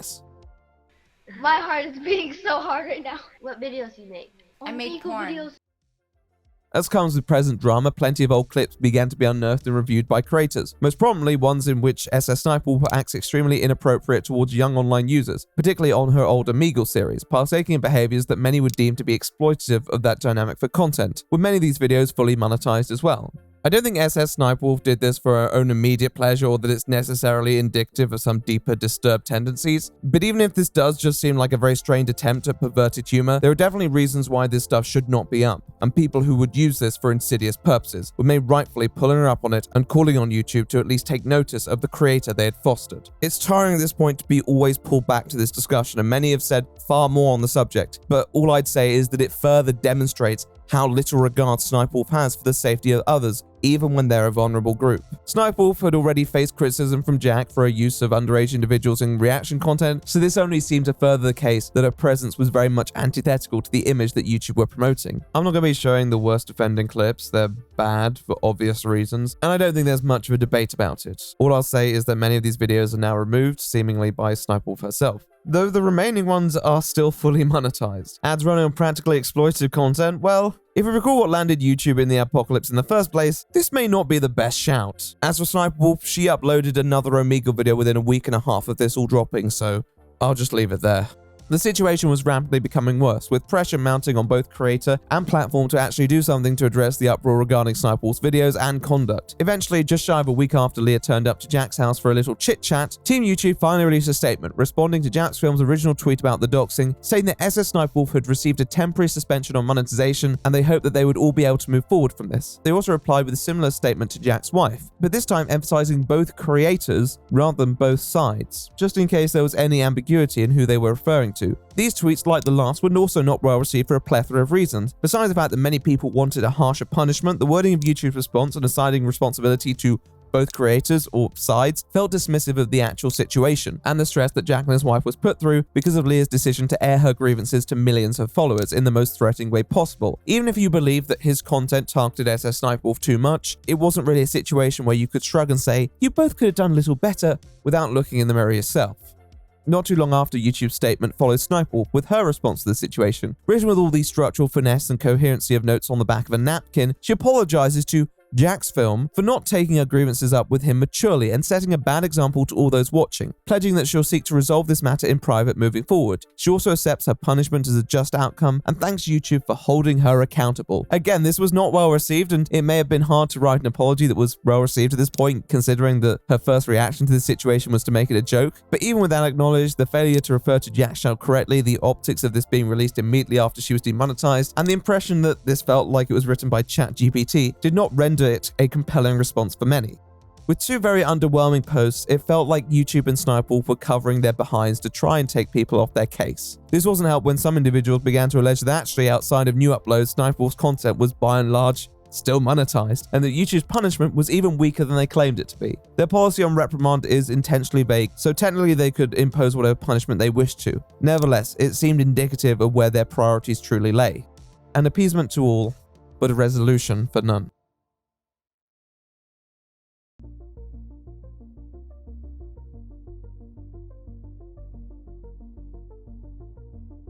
Despite the fact that both YouTube and Sniperwolf had received criticism for their responses to this palaver, discourse on YouTube's part did at least die down very soon after. Although not really achieved through the most noble means, it seems that they had successfully thrown the heat off themselves, and preemptively stifled attempts to reignite the crusade against their diamond standard creator by Jack at least. Yes, their response seemed to imply that there would be consequences if Jack's Films continued his campaign, which doesn't feel like a fair bargain after their request to Sniperwolf was simply stop turning up to people's houses, but I digress. If he wanted to keep his relationship with YouTube intact, it was clear he had to move on now as well, which he explained he was doing so on November the 3rd.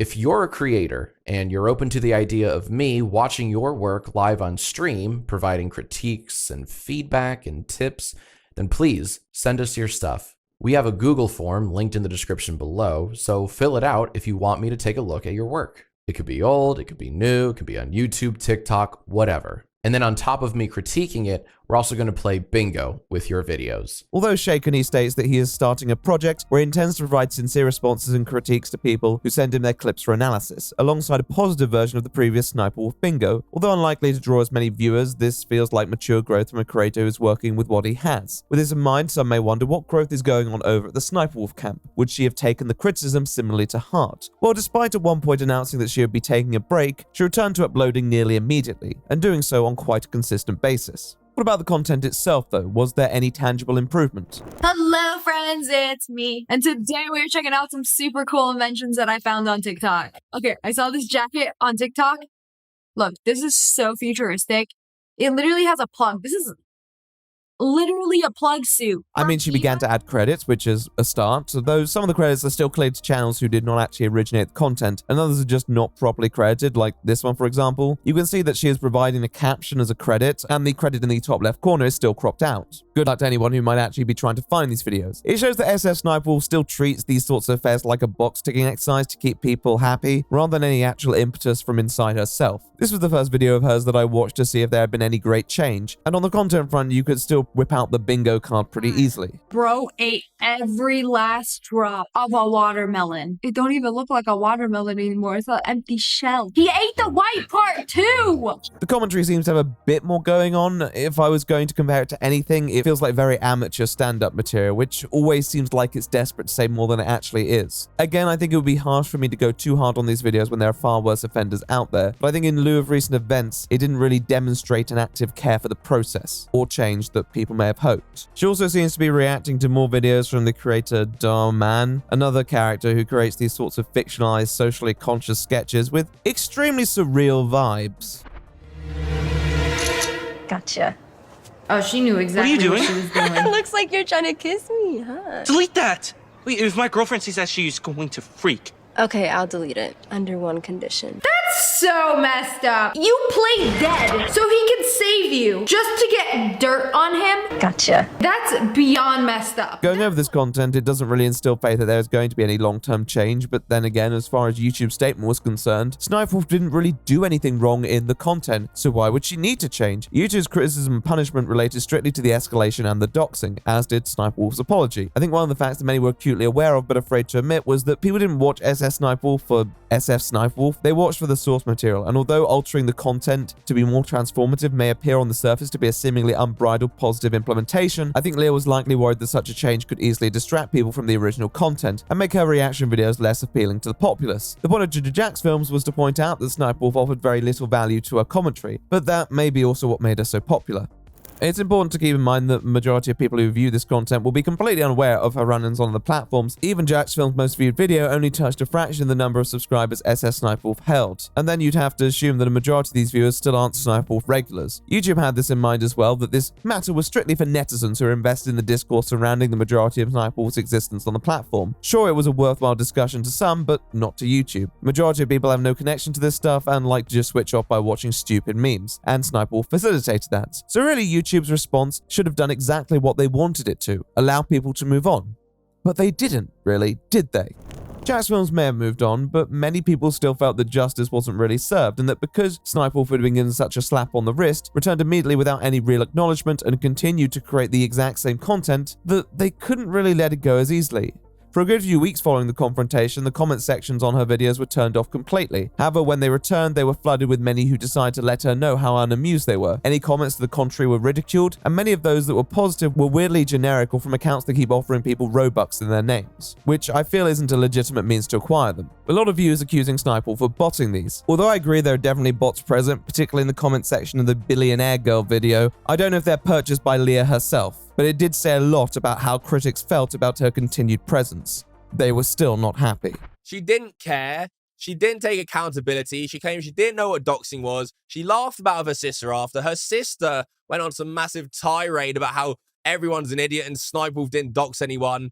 Like, there was no remorse. Alongside this, plenty of content continued to be uploaded on Sniperwolf, some of which we'll be talking about very soon, but very little of it remotely favorable to her character or actions. I think what makes this so dangerous is, like, she has a big fan base and so does he, and if someone hates him, they could literally go to his house and fucking hurt him. That's what makes this so dangerous. That's why doxing is the cardinal rule. It all sent the message that people were deeply dissatisfied with this outcome and had little intent on letting her off in the public sphere. Regardless of what YouTube said, their decision and Sniperwolf's response was the exact reason many were not moving on. However, behind the scenes, something was brewing as well. Something that would bring the Sniperwolf channel and YouTube's involvement under further scrutiny.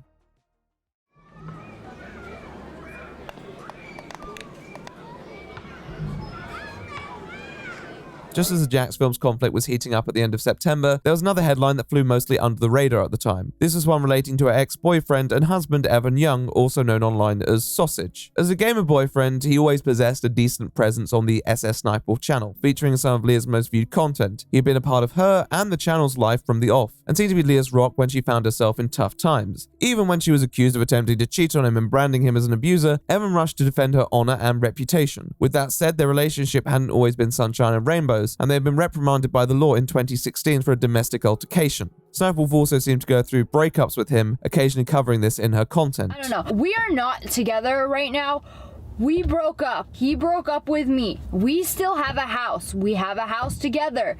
He doesn't want to leave. I don't want to leave. With all that said, it still surprised many that in 2022, rumors began to circulate that Sniperwolf had broken up with her sweet Sausage for good. Towards the end of the year, there was a brief post onto her YouTube community tab that was quickly deleted. It claimed to be from Evan, stating that he was actually the creator of the SSSniperwolf channel as part of a flurry of projects, and that he and Leah were supposed to be partners in business and life. But unfortunately come to the conclusion that irreconcilable differences were driving their relationship apart, and that he would be deactivating the channel in the meantime until he worked out an arrangement to take it forward. The channel remained dormant for just under a month before SSSniperwolf returned, with no real acknowledgement of the events that had just occurred. However, the rumors about her and Evan being separated was all but confirmed the following year with a tweet from Sniperwolf, quoting someone on the matter and updating them that this marriage had fallen apart. As of right now, they are still legally married, but living separately with a divorce case pending, and it seems that this marriage was only going to come under greater strain with the revelation that Evan Young was filing a lawsuit against his former partner in crime, claiming that she had breached their business contract and that he was entitled to significant financial remuneration. Yes, on August the 17th of 2023, a summons was issued to Sniperwolf, with an accompanying complaint accusing her of a variety of malpractice which interfered with their business, Channel Red.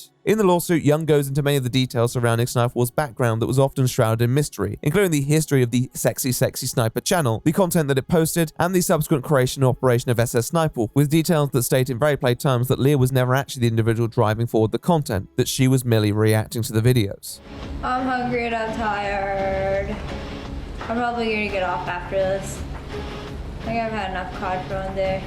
With regards to what we discussed earlier, this was all very illuminating information and lined up with the deleted post that Evan had allegedly put on Sniperwolf's channel the year prior. The case's details continue to document that throughout most of the project's lifespan, it had been plain sailing for Leah and Evan, who had split the profits between the channels 50-50 and shared the fruits of their labor, even setting up an LLC to consolidate their success. However, this began to go south when, unsurprisingly, Leah and Evan separated. This is where it all becomes a bit spicier. Evan claims that upon separation, Leah conspired with the brand manager to write him out of the equation entirely and cut off any and all access to the channel, setting up new channels that would redirect the income that they shared between them to go exclusively, or at least predominantly, to her. These videos mainly consist of re-uploads and content that Evan claims was created under the 50-50 agreement they shared between them, thus meaning that Sniperwolf was siphoning his half of the money under the pretense that this was a separate project, and refusing to relay any of the information about these finances back to them, causing financial damage to him and the LLC. In addition to this, Evan claims she proceeded to lock him out of Channel Red's social media accounts and stole hard drives from their shared residence, which contained important information on the company, attempting to use them as bargaining chips to coerce him into signing an NDA, which caused Young to lock Leah out of the Sniperwolf channel out of concern that further actions taken on the channel could harm their business interests. Although these were subsequently returned, it's certainly an insight into how tumultuous their relationship had grown, but more importantly, a reflection on Sniperwolf's channel that had constantly conspired but seldom spoken about by any parties privy to this information.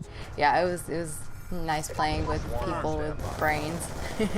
Well, the only thing that sucked is that I don't have a mic, and like before, it wasn't an issue at all because I was playing solo and I didn't talk to anyone, obviously, and I could concentrate a lot better and get better gameplays. But now since I have a legit team, I definitely want to try and get one in the next few weeks. I'm kind of obligated to. The claim that Sniperwolf was never really an actual creator. She was just a shell of a persona that reacted to other people's works, even when those people had supposedly agreed to it. If this could be proven beyond a reasonable doubt, then it would definitely illuminate the character behind the caricature. There was a lot of circumstantial evidence that supported this as a cursory glance, particularly surrounding the rumors in the past, which would be regularly dismissed by Sniperwolf as fabricated. Now, it's true that Evan could have used his knowledge of these rumors and evidence to create a case, but given SSSniperwolf's record of perhaps slightly dishonorable behavior, most of this seemed pretty believable. Whatever your stance, it was hard to deny there were details here that deserved attention. At the same time, Sausage's lack of public presence comparatively to Sniperwolf, and the fact that he likely knew that speaking about it publicly could jeopardize this case, meant that it largely flew under the radar. or at least it did until around mid-September when YouTuber and delightfully camped lawyer by the name of Mad Catster unearthed documents relating to the proceedings and provided it with a bit of publicity and expert analysis to boot. His coverage and commentary in mid-September catapulted the lawsuit onto many creators' radars, particularly given what such information may represent to the narrative surrounding Sniperwolf and her then transpiring feud with Jax Films. And record his gameplay. Young would then prepare a script for each recording for Shalesh to read on camera while acting as though she was playing the recorded video footage. So he's saying it was all fake, that she wasn't actually playing the games. He was doing the gameplay and she was just providing the commentary. This was a pretty serious allegation from someone even closer to Leah. How would she manage all of this? Could she?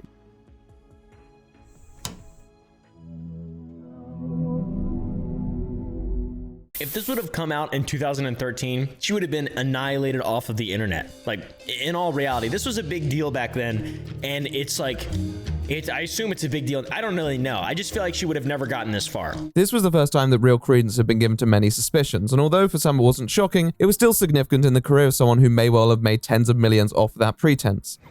So I ran into a bunch of my subscribers the other day, and you guys were saying hi and trying to talk to me, and I couldn't say anything because my mic just broke a couple days ago, and hopefully I'll get a new one soon. Early on in her career, Sniperwolf's playing style had drawn suspicion for a multitude of reasons. She recorded her commentary post-gameplay, she'd made comments about not being able to play with people early on because her microphone was broken, and even when she did record content live allegedly, it was still uploaded and only for the purpose to dispel these specific rumors, which also felt strangely defensive but not effective, because you could still record yourself reacting and supposedly playing live. I'm sure there's a Doctor Who YouTuber who could give you some tips on that. I have live streamed with a controller, made hand cams, played at events in person in front of people, uploaded so many live games. There is just so much.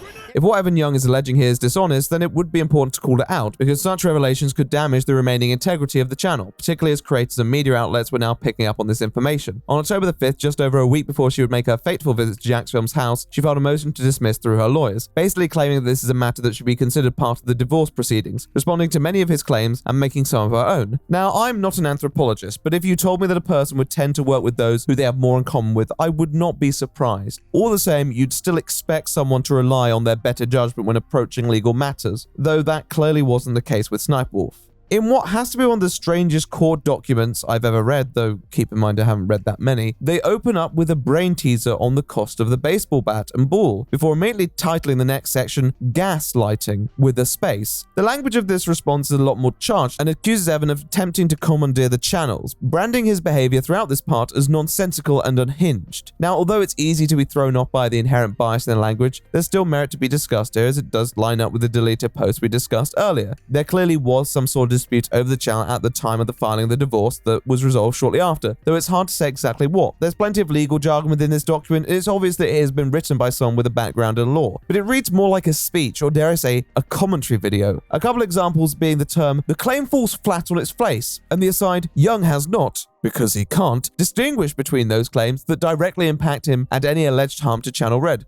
Oh, you go girl, you put that no good man in his place. The motion concludes by solving the baseball question, good on them, and stating the court should think more deeply and not act on mere intuition, which is such a bizarre ending because again, this isn't a motion being presented to a jury, it's to legal professionals whose whole point is to analyze cases on a deeper level. It's essentially saying, if you don't side with us, you don't have a very high IQ, which I can't imagine to be a compelling argument in this environment. As for the actual contents, they don't really deny anything that was alleged in the original lawsuit, more challenging the notion that they actually amount to the misdeeds alleged, and stating that these should be referred to the family courts. Now, this would be expected in a motion to dismiss. You wouldn't expect a direct address to everything at hand. For that, we have to wait a few days for the answer, which was filed alongside a counterclaim. In this answer, Leah's representatives claim that Evan Young provided minor assistance, while each kept the profits that were made from their respective channels, and that Young took advantage of Leah's naivety surrounding business affairs to create Channel Red, and appointing himself co-manager, and I assume inferring that he unjustly inflated his influence in the matters surrounding her channel. They also state that no agreement was ever formally made regarding the split of profits. Upon filing for the dissolution of their marriage, Leah alleges on the contrary that it was Evan who sought to initiate hostilities, and again refers to the attempts that he made to remove her from the channel, costing the company Channel Red income at one of the most lucrative points of the year. Further to this, the representatives claim that Evan misused the copyright system by striking videos on new channels, ones that we can assume were referred to in the original claim, and this turmoil caused Sniperwolf to file a temporary restraining order, a TRO. That there was a ceasefire agreed, but this was breached when this lawsuit was filed by Young. In addition, they also summarize a response to Evan's claims below their own counterclaims, and if you go over the original complaint and their response, Sniperwolf does categorically deny that Evan possessed the influential role that he claimed to operate on the channel. So these were two very conflicting stories, and on the basis of what had been said at this point, we can neither prove nor disprove affirmatively what was being said. However, there were a few inconsistencies that were worth being paid some mind. For example, the claim that SSSniperwolf created these alternative channels in response to being locked out of her YouTube account. Chronologically, we know this simply isn't possible because those channels were created in September of 2022, and the alleged shutout was in October. So unless it was a coincidence that she set up these channels a month before, she was psychic, or this lawsuit is occurring in a multiverse with a different timeline, then that is simply not possible.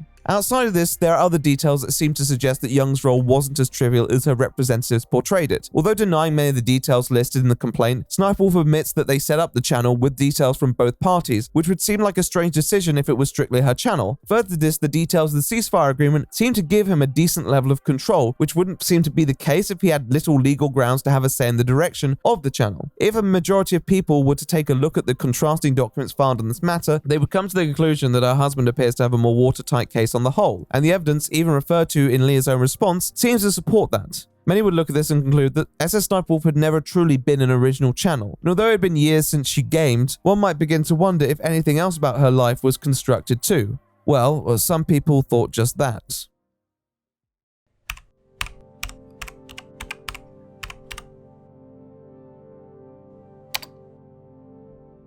So far, we've established there is probable cause to believe that the authenticity of SSSniperwolf's channel and persona were fabricated to deceive audiences into giving her false credibility that she hadn't earned. Nevertheless, although it's pretty shitty behavior with what we know now, and particularly with how she weaponized that same narrative against other creators, there was no gameplay for her reaction content, and given how low effort the content fundamentally was, there's absolutely no reason for it to be stolen and plagiarized under any circumstances regardless. The point of Judge Jack's films was that this was content that added so little that the least we could say was that it was actually her, right? Look at this. There's multiple instances in which you can see the reflection of her monitors in her fucking glasses, and it's just white. You see her microphone, and you see just a white screen. I don't see this video with the quirky trampoline white boy jumping off it and hurting himself. I see a fucking Google Doc. Well, there had been speculation and content around the time as to whether these uploads were actually using other people's work. Although most of it seemed quite tentative, there was one creator who was going to enter this pitch and claim just that. Let's talk about her then.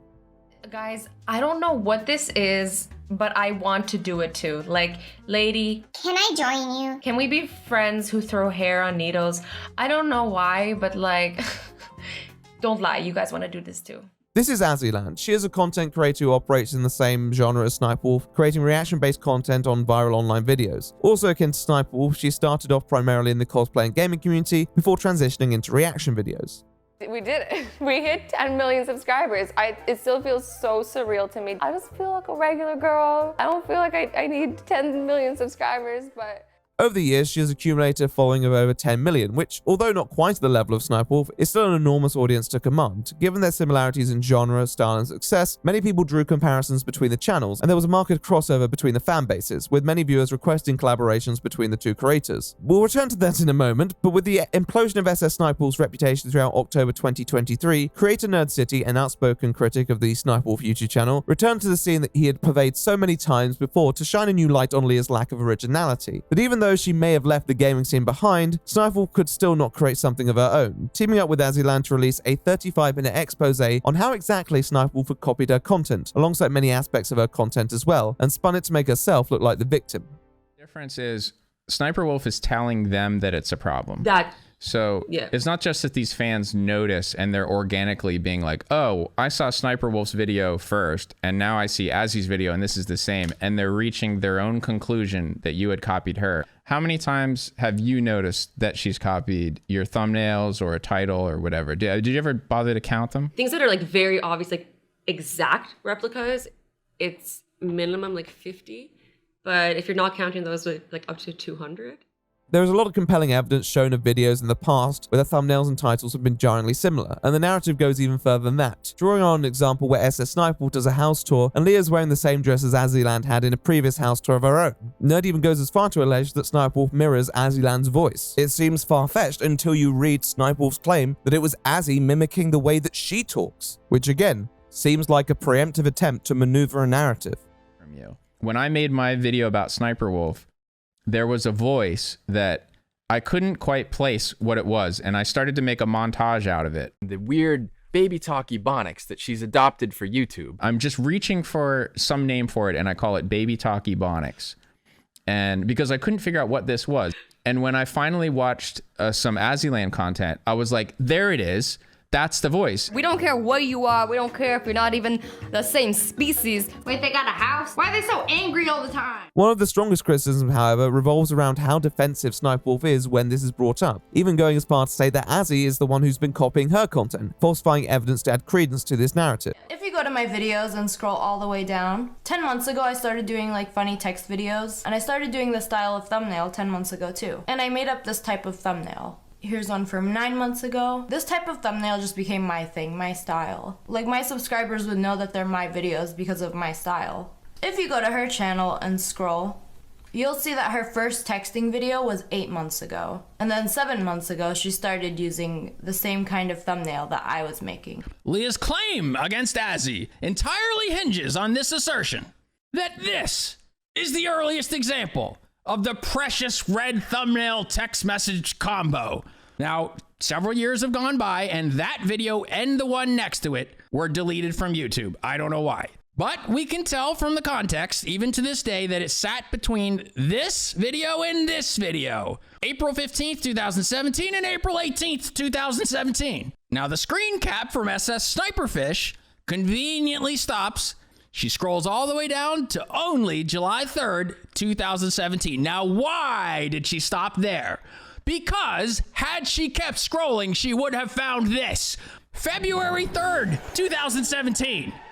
Look at that. Now, you might be saying, but nerds, what if Azzy is tricking us? What if Azzy tricked you?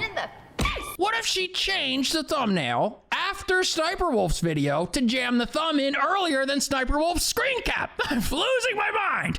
No, there it is. Objection. Among Us sustained. There it is, seen in February 2017. Winner, Azzy Wolf. The greatest question that one would ask at this point is why? Nerd seems to think that the fact that she is deeply insecure of these actions and is preemptively calling someone out because she is projecting her own misdeeds onto others, and the fact that she is simply not prepared to admit anything that might blemish her image. This stacks up what we know about her thus far and the lengths that she has gone to smear others in the past. What would Sniperwolf say to all this? Well, despite announcing towards the end of October that she would be taking a step back from content creation, as the news spread to media outlets who further picked up on this story, Sniperwolf returned to Twitter quoting a Dexito article and claiming that it was in fact Azzyland who was copying her, stating that she has a variety of videos and backups to prove just this, and that the assertions that Azzyland was making throughout her video with Nerd City were fraudulent. Now, to be fair, you might want to return from a hiatus if someone's spreading claims about you in your absence, and if she did indeed have the evidence to back this up, then Azzyland was in trouble. How would she do this? Well, her next tweet in response to the original post is an image of both of their channels side by side and videos uploaded on these channels. These videos don't seem directly related, so I'm not entirely sure what the point of this tweet is here. Is it meant to prove something? They both upload content. This is true. Genuinely, this could be one of the laziest responses in existence. I could actually find examples where Azzyland has uploaded content after Sniperwolf. It doesn't mean it's copy, but it would have been more persuasive than whatever this is. And again, people were quick to point this out. She then goes for the I hate drama angle, which is just laughable at this point, given that it's not even a month after Leah turned up to Jack's Film's house and posted it on her Instagram. It really doesn't become more dramatic than that. With every single post, Sniperwolf was proving her critics right with just how fake and insincere she was, and it was making anyone else who had been subjected to her wrath look very good, even some whose content may be contentious. It's been such a nightmare because I'm like, it's made me not want to like open my phone or log in or be a part of social media when at some point like this was like a safe place for me to come and escape reality, and now it became like hell. You log in and you're being tagged constantly in negative comparisons or where you're being accused of plagiarism. Yeah, it's like even if I try to avoid it, it will just pop up on my feed. I could not look at the comments, it will just pop up non-stop. Being a creator in the same genre of content, Azzyland's videos didn't draw the most sympathy from audience members who felt that unoriginality is a problem with the genre as a whole. At the same time, SSSniperwolf's approach to content creation, acting so high and mighty about videos that to many required the least effort possible, and then trying to moralize about issues like plagiarism, did make Azzy, who never necessarily purported to be anything greater than the creator she was, a somewhat sympathetic character, particularly how she was portrayed and seemingly treated by Leah. Sniperwolf's deliberately constructed campaign to frame herself as a victim of content theft backfired awfully, and by now she was beginning to look like a rather serious problem that seemed to require active effort to pursue. It would lead many to ask, for what purpose does she even do this? Well, I think we have enough examples to perhaps answer that, as long as we make a few inferences. Now look, even if what Sniperwolf had claimed was true, and it wasn't, but even if it was, that would be nowhere near as crazy as plagiarizing a house tour and getting flexed on by someone who's not even comfortable in their own skin, in their own dresses, looking in their own mirrors, in their own house. Forget plagiarism. Like, that is actual mental illness. Now, Nerd City's video and his series of that are an eye-opening analysis into the mind of Sniperwolf, and at least investigate the potential psychological causes behind her behavior. I would definitely encourage you to check it out if you have the time. However, I want to set that aside for now to focus more on the history between Sniperwolf and Azzy, and all of Sniperwolf's critics at that, because although I don't think anyone should ever blame Azzy for what she's been subjected to, there are some more details that I think paint a more defined picture of Leah and her pattern of behavior. As we know, both Azzy and Sniperwolf's content were kind of cut from the same cloth. I don't think that either of them set out with the idea to become a carbon copy of each other. With creators who are kind of crafting their content around the flavor of the month, there will be overlap. They both seem to move into these genres from gaming and challenges, and at first it did seem a bit of the two creators emulating the general scene at the time, without any clear connection on who was copying who. There were seemingly tweets made around the time from these creators. You can tell from the replies that there had certainly been discourse, but most of this appears to be lost to time. A couple commenters stating that Azzy had compared Sniperwolf to a porn star in an old Q&A with Quisling, though I couldn't verify that either. Why does Diva look like she's wearing butt pads? Sniperwolf had been making certain allusions to Azzy around this time as well, so they were definitely on each other's radar with potential beef, but nothing too much had been mentioned. Addressing the Diva comment, Azzy even clarified there was no beef here. From my end, there's absolutely no beef, and I'm like 99.9% positive there isn't any beef. On her end either, there's no reason for there to be any beef. However, this changed when Azzy herself made a tweet at the end of 2017, drawing a connection between a video that she had published and one that Sniperwolf had a couple months after, accompanied by the comment, "Coincidence?" Sniperwolf did not respond to this tweet. However, her husband, the glorious Evan Sausage, did, posting some screenshots of his own alongside allegations that Azzy had not just copied their topics before, but also lifted aspects of their branding and design. So there's definitely a bit of friction here. However, this is not where the story ends. Azzy then quote tweets Sausage, saying that she was not calling Sniperwolf out, and that she had plenty more examples where these came from. Pretty normal, right? Now, you see the real kicker here is in the second paragraph of this tweet, where she states that she was surprised that Evan is out here fighting her battles, given that he probably has some gameplay for her channel to record. This tweet acquired a good few thousand likes and even received a reply from FaZe Censor, who concurred with this sentiment and stated they should really just be upfront with it. It's clear the powers were coalescing against Sniper. Ladies and gentlemen, we have a showdown of the ages taking place here on Versus, Azzyland going head-to-head against the one and only Sniperwolf. This isn't only a comparison video between the two beautiful YouTube gaming and cosplay starlets, it's also a real-world beef that has recently been playing out via Twitter. Now look, more power to Azzy, but if we look at Sniperwolf and the threshold for what can provoke her, this clears that threshold by a significant distance. You see, it's true that Sniperwolf probably does project many of her insecurities onto other creators. However, there's also just the simple fact that she seems to have a nature to disproportionately react to anyone who calls her out, no matter how innocent or irrelevant they may be. You make an enemy out of Sniperwolf, you're going to hear about it. And this lines up with the story that inevitably follows. She tried calling me out on Twitter saying I copied her thumbnail. I didn't. I made my own. The same way I've been making them long before her. Sniperwolf's video the following year, boxing YouTubers, explicitly mentions this situation as the catalyst for why she is talking about Azzyland. In true Sniperwolf fashion, she blatantly lies in the framing and misrepresents evidence that was favorable to Azzy's side. But it helped lay the breadcrumbs to the narrative over the coming years, which probably wouldn't have become such a big deal if it hadn't been for social media sites like TikTok, but allowed Sniperwolf to use her influence to continue her campaign against the creator. It's very possible that with videos like the house tour, Sniperwolf was laying the foundations for the copying narrative, just so she could win. It certainly takes it to a uniquely obsessive level, but really, it's nothing particularly new for her. And psychological explanations aside, they all say one thing: retaliation. And we used to talk on Skype and Twitter and DM, and She even wanted to do a dual commentary with me a while ago, but never got to it because I guess my channel is too small for her. But why would you just block someone that you followed for a year for asking for a friendly 1v1? Like, it doesn't make any sense. If we take all the people who have been unnecessarily slighted by Sniperwolf, it's not that they never did anything to her or said anything about her. Nearly every last one of them did just that at some point, even if it was as passive as blocking her on YouTube or not playing along with her schemes. For Leah, it's not completely directionless spite. It's the issue of making enemies that provokes her, especially if those enemies claim to see through the facade that her channel portrays. And so when Azzyland called out Sniperwolf for essentially being fake, that was the declaration of war that Sniperwolf received to make sure that it was Azzy's reputation that was the one that suffered and not hers. Someone else has to suffer more than her. So whether it's accusing a female gamer of faking gameplays because she didn't want anything to do with Sniperwolf, copyright striking those who made videos criticizing her for that and other acts, calling someone a sex offender because he called her out for copyright striking, alluding that someone FaZe-related had been abusing and blackmailing her when dealing with the censor allegations, turning up to Jax Films' house when he persistently attacked her channel for its lack of originality, and of course promoting the narrative that Azzyland had been ripping off her channel when Azzy brought up a sensitive matter of her gameplay, Leah could never be the one who suffers the most in a two-person conflict. Although these methods weren't always effective for her image, and Sniperwolf was practically always portrayed as the person in the wrong because of them, she succeeded in one sense of normally being the person to solicit more harm towards another because it was apparent she had little to no remorse for her actions. Even in a situation like the one with Jax Films, you could argue that although she received much more backlash, she fundamentally suffered less because only one person left that situation not feeling safe in their own home, and it wasn't her.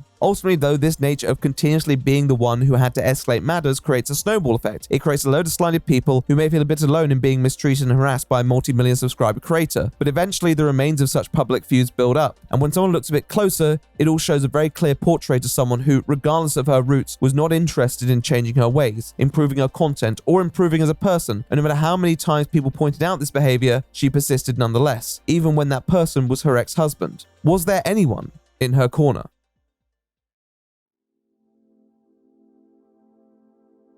By mid-2023, to many people, even those who may have felt some modicum of sympathy towards her, SSSniperwolf was on her own. She still seemed to have friends and family, but she antagonized many of those who may have shared a space with her online, and alienated those in the peripheral who thought critically about such situations. Along her way, she forfeited many meaningful relationships, even the ones with those closest to her. Who was really fighting for her at this point? Throughout much of Leah's career, Evan Sausage was the one consistent factor, the rock for her channel. He's a very curious character all in all. Going off his name, you wouldn't really assume he is a branding genius. I can only speak for myself, but I personally have heard few more unappealing names in the gaming industry than Sausage. It's really hard to say Sausage without cracking a bit of a grin. Sausage. Nevertheless, going off what we knew, it seems that he was the mastermind behind much of the SSSniperwolf channel content, and that even though he wasn't a PR guru, he definitely knew how to handle drama more carefully than Sniperwolf had in the past. In a way, he was the one person Leah could unconditionally rely on because his interests were in the channel's success as well. He placed that reputation in defending Sniperwolf, even when it meant potentially tackling humiliating subjects like Leah's text with censor. So it must have been a bitter pill to swallow when Evan decided the relationship was unsalvageable, and the implications this possessed for the channel. Reflecting on the interactions past the point that Evan had filed for divorce was certainly enlightening, and if anything, the contrasted approach seemed to tell many people all they needed to know. Whereas Evan's representatives seemed to plainly state their version of events from a detached perspective, Leah's seemed more interested in using bravado and rhetoric in an attempt to elicit some sort of reaction, using emotionally charged language to make their case. If this was Leah writing, I'd be more inclined to be clement and say it's an emotional subject, but these are her lawyers. They have no excuse, they have no reason to write like this, especially given the near decade-long relationship and subsequent marriage, which one would assume would at least have some emotional and logical value to it.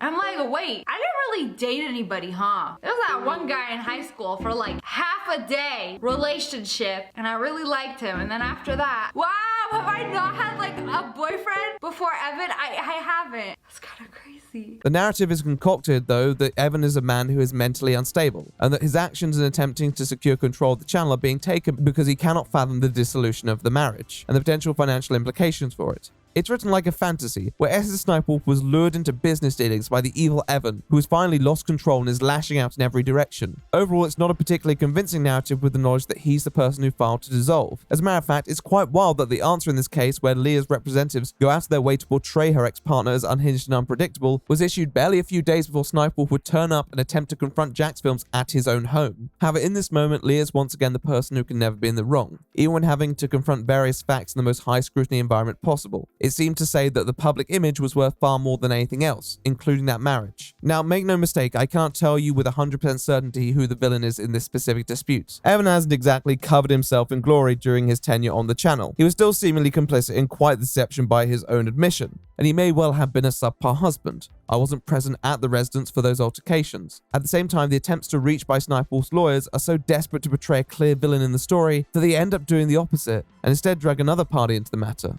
Who do I mean exactly?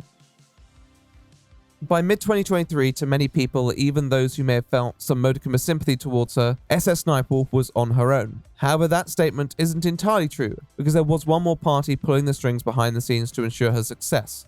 And by now, I think you know who that is. In the lawsuit, to support this notion that Evan is some deranged maniac attempting to bring the SSSniperwolf empire down, Leah's lawyers decided to quote an email sent by Evan in September that, from their angle, shows his nature to make veiled threats about the welfare of their shared business. Who's it addressed to, though? Well, of all the wonderful companies, it's an email to an employee at YouTube expressing concern that as a partner, he's been left out of essential business talks that he feels entitled to be included in, and that his initiation of a further lawsuit could bring bad press onto the brand if YouTube continued to promote Sniperwolf. If you only isolated the portrait that Leah's representatives are painting, then it may appear that his behavior is coercive, but otherwise it just feels like a letter of genuine grievance the two parties are excluding him from various dealings that he feels he should be present for, and awareness that negative press could manifest as the lawsuit garners traction. One of the warnings enclosed in this letter is that if YouTube and Sniperwolf continue in this direction, what may go public could seriously damage the brand. Sniperwolf's lawyers take this comment to fallaciously assume at this point that Evan is referring to information that he would release, claim that he is the only person who could technically do this. Any media-savvy person would know that a dispute which receives a supersonic publicity could be spread by another source, YouTubers or mainstream media alike. If anything, Evan actually provided everyone with a heads up of what was going on, one that seemed quite prophetic in hindsight. The negative press that SSSniperwolf's content was generating at the time and the movement against her provided the lawsuit with that extra bit of publicity to push it over into mainstream discourse, and everything that SSSniperwolf had spent years constructing between Leah and Evan began to collapse. With the fact that Jack's films appeared to be gaining more traction with his movement and with the information potentially on the cusp of virality, Leah took matters into her own hands. I just want to talk. It was a concerning escalation of what was at that point merely internet beef, which had only made a gentle dent in her cash flow. It felt like a return to the 2010s where she would have no reservations, completely overreacting to anybody who dared criticize her. It showed any apparent growth was worth absolutely nothing. If anything, it showed how she did need people like Evan as stabilizing factors on her channel. One can't help but wonder if there had been a reasonable person to question whether this was a good idea, that this could have been averted. Instead, she likely had yes men, braying fans who viewed her decisions through an uncritical lens, and of course, the continued blank check from one platform, known as YouTube.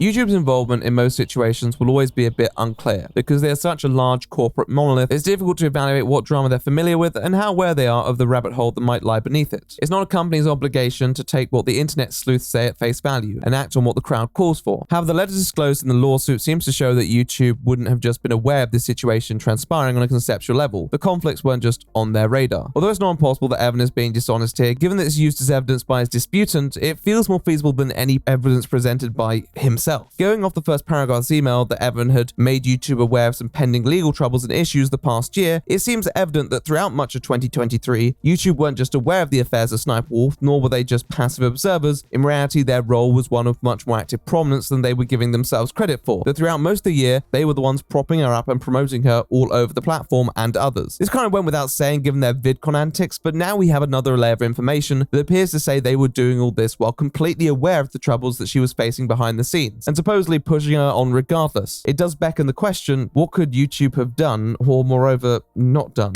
At YouTube, you set the gold standard by surpassing 1 million subscribers. So please accept our congratulations, this gold play button to commemorate your achievement. Thanks for being awesome. YouTube weren't the individuals who turned up to Jack's film's house, and ultimately they're not clairvoyants. They probably considered the likelihood of this happening to be little to none. Evan's letter is much more referring to the actual lawsuit garnering traction than it's spawning any individual occurrence. When analyzing the lawsuit, YouTube may well have been in the same boat as me and many others where they could not say definitively who was right or wrong. At the same time, when you're in that position, dealing with a potentially large creator with a lot of social influence, a history of bad behavior, and a conflict with someone who's been very close to them for an exceptionally long time, you might actually want to act with mind to such contexts. You could be potentially meddling in a sensitive legal case where you're indirectly assisting someone who is conducting below board practices. At least as a business, even without the information that we know now, YouTube's obtuse approach seemed to have a detrimental effect on everyone involved. Many already knew that Leah was a bit of a loose cannon from her history of dealing with other controversies and allegations. There's no way that YouTube weren't aware given the backlash their tweets about her caused and the content that regularly garnered traction on their platform. And every time an incident did occur, she gave people plenty of reason to believe that it wouldn't be the last time. She publicly argued with Jack's films in the months leading up to that fateful October day, and as Jack took bigger and bigger chunks out of her channel, it was clear that she was not dealing with it well. If you're not okay with Sniperwolf making millions off of your own content while you don't make any money off of your content, you have the power to have it removed, possibly have the power to possibly strike her YouTube channel. Compounding this with a lawsuit, Evan still notified YouTube, informing them their business was at stake, and YouTube did very little to nothing at all. And although at that point, in a way, that was all Evan was asking for, the damage had already been done. If they'd never done anything at all, they may have been in better stead to remove themselves from this situation. But throughout the past few years, they have gone out of their way to promote SSSniperwolf content as the best thing since sliced bread. In a way, their continued boosting of her content had inadvertently provoked the scrutiny that she faced a lot of the time as well. Even if much of the criticism was valid, YouTube had been more than happy to step in over the past few years when drama between creators appeared to spiral out of hand. So what was the difference here? It's little secret how intoxicating fame can be. Now, the wrong influence can very much enable bad behavior. We discussed that in the Ruby Frankie video, how embedded it can make someone in their ways, even when they're so wrong. If fame alone was intoxicating, how intoxicating is it to have said platform that's making you famous, cheering you on, telling you you're doing a great job, doing the right thing, even when clearly you're at least a bit wrong, and everything is kind of falling apart. It was falling apart for Sniperwolf. Even if she's not a person of great empathy or feeling, she indubitably would have found much of 2023 extremely stressful. She was not immune to that. Many people were criticizing her, rightfully so, and pretty strongly, including her then husband who was in a bitter divorce battle with her. Under the stress, I can't really say whether Sniperwolf would have listened to anyone telling her to take a step back, but she certainly didn't need egging on. The least you can say for Frankie's case is that YouTube didn't ever really have a close relationship with her, and that at least gave them a degree of separation when accounting for her actions. Although Leah's acts were nowhere near as extreme, the same can't be said for YouTube's relationship with someone like Sniperwolf, who clearly shared direct lines of communication to high-level divisions of the company who collaborated with her in the public sphere. They had taken a liking to her from the late 2010s, and this fondness had persisted and actually augmented in the early 2020s, where they made no secret of their enthusiasm for her milquetoast content. We've analyzed a variety of issues relating to Sniperwolf's videos, past and present, but there is one factor that cannot be denied, and that is the reality that YouTube saw this content and said, yes, more of this please. The simple rule of ask and you shall receive springs to mind. Hello friends, it's me. And today we're checking out people who got caught in 4K.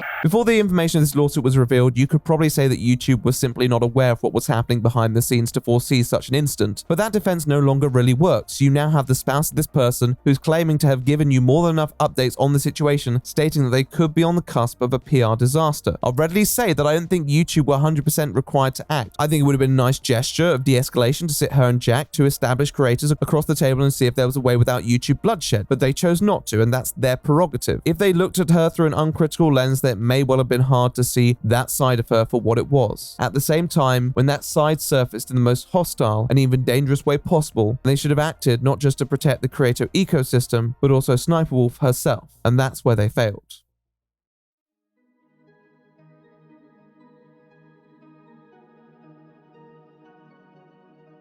YouTube has come under fire in the past few years for their handling of mental well-being matters relating to creators, particularly those who may be subject to their wildly unreliable and inconsistent system, with many urging them to take a more active role in trying to alleviate this. A lot of the time, this applies to creators who feel like they have been completely overlooked by the platform. However, it seems that Sniperwolf almost suffers from the opposite problem of being too closely nurtured and supported by a platform who blindly promoted her despite everything going on in her life, and all the vindictive behavior she exhibited. So many creators weren't happy with the precedent this set. A temporary demonetization is YouTube's way of going, Sniperwolf, have a holiday, do what you want for a couple of weeks until this all blows over, then we'll remonetize your channel, everything will be good, you can go back to stealing content and earning millions. Now, Nerd City and other creators have presented compelling cases for what may be going on inside Sniperwolf's head. And although none of us can be certain how the cogs inside that cranium of hers operate, the point remains that practically anyone could see that this was not a person who was stable or well adjusted under the circumstances. SSSniperwolf clearly wasn't doing particularly well throughout much of 2023. I could imagine that even for the most emotionally detached person, the dissolution of a marriage that had been intertwined with business would provoke negative emotions of some sort, particularly if you're not the one initiating it. That means there is a level of control that you don't possess. One thing about Evan is that he practically initiated all legal motions against Leah. Even a narcissist or a sociopath would absolutely despise that because they're in a constant battle for the upper hand, and that's not to say Leah is either of those things. These sorts of proceedings would really exasperate a person as they constantly fight for what they might believe is theirs. You're losing someone who at one point you probably thought would be your partner for life. Whether it's your own doing, it's often your undoing. The only legal motion that wasn't enacted by Evan as far as we know was the temporary restraining order, and we now know from the documents that the resolution of that was a court saying two people who are literally feuding still had to work together for a collective interest.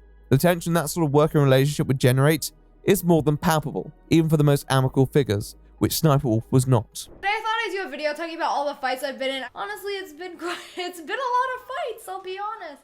So let's just get right into it. Let's start off with elementary school. YouTube may not have been aware of all these details, and up to a point they really couldn't do anything. Hell, I go as far to say as up to the point she turned up to Jack's Film's house, they probably could say they were ignorant to the depths of where she was mentally. Sniperwolf is a militant person with a knack for masquerading how she truly feels. But even by her standards, turning up to someone's house is the act of a person who is clearly not entirely there. It was an act of direct threat to a creator at their private premises, publicized to the entirety of the online world at the person's home address. Now, as said, back in the day when YouTube didn't really intervene in such matters, this may have been just an internet Wild West showdown, but in an era of online consciousness and deep relationships where people can actually become quite worked up, with some obsessive fans pushing the boundaries of acceptability, it was the evidence that everyone needed to implore YouTube to act affirmatively. Their first response, or at least their apparent response, a joke about reaction content, seemed to really misunderstand how serious many felt the situation was, especially considering the precedent that was being laid down. However, and I cannot emphasize this enough, it was a joke,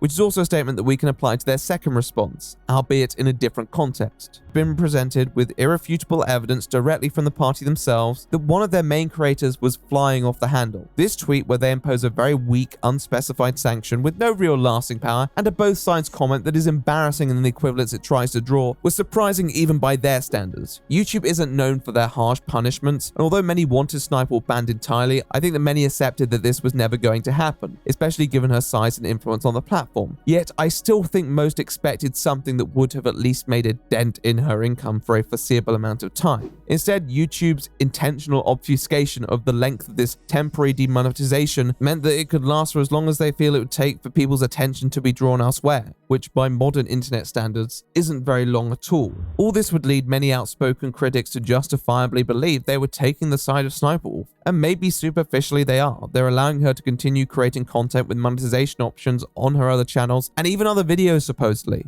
Even after all of her shenanigans, they presented a non-action to take people off their backs and allow Sniperwolf to keep raking in the money through the loopholes that they knowingly left open. Everything seemed to be just a blank check for Sniperwolf to continue exactly the way she had before. But was the choice that YouTube made the best option for Sniperwolf, or was it just the best option for themselves? At least before this incident, YouTube had picked a horse in the race. They could argue they were supporting someone to achieve their dream of YouTube stardom and all the prosperity that accompanied it. As the face of the SSSniperwolf channel, Leah inherently had more of a draw as a creator than her estranged husband, and with over 30 million subscribers, you can make the argument that her presence was just as important to maintain the pretense that the channel was authentic. This incentive was gone now. SSSniperwolf had more than enough money to last herself a fair while, and the impetus to keep her around certainly didn't seem to be for her well-being. She had just flipped out and inflicted a major wound on her own reputation as well, one that she had been trying to preserve at all costs throughout much of her career. Because of YouTube's lackluster reaction, she has continued to upload content and make ill-advised decisions regarding drama that has allowed people to continue this mill of commentary content on her platform presence, which will not be good for her. Although that initial outrage has subsided, the criticism and the coverage on the platform has not. If anything, YouTube had the perfect time to step in and do something for everyone's sake, Sniperwolf included. If they weren't going to suspend her, at least a fixed term restriction that extended throughout her channels and encouraged her to actually take a proper break that may have allowed her to reevaluate her approach to creating content and conduct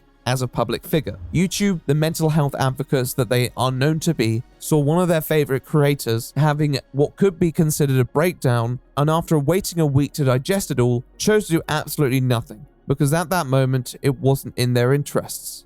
However, the question remains, what interests were they even protecting at this point? Well, let's remind ourselves why we are here in the first place.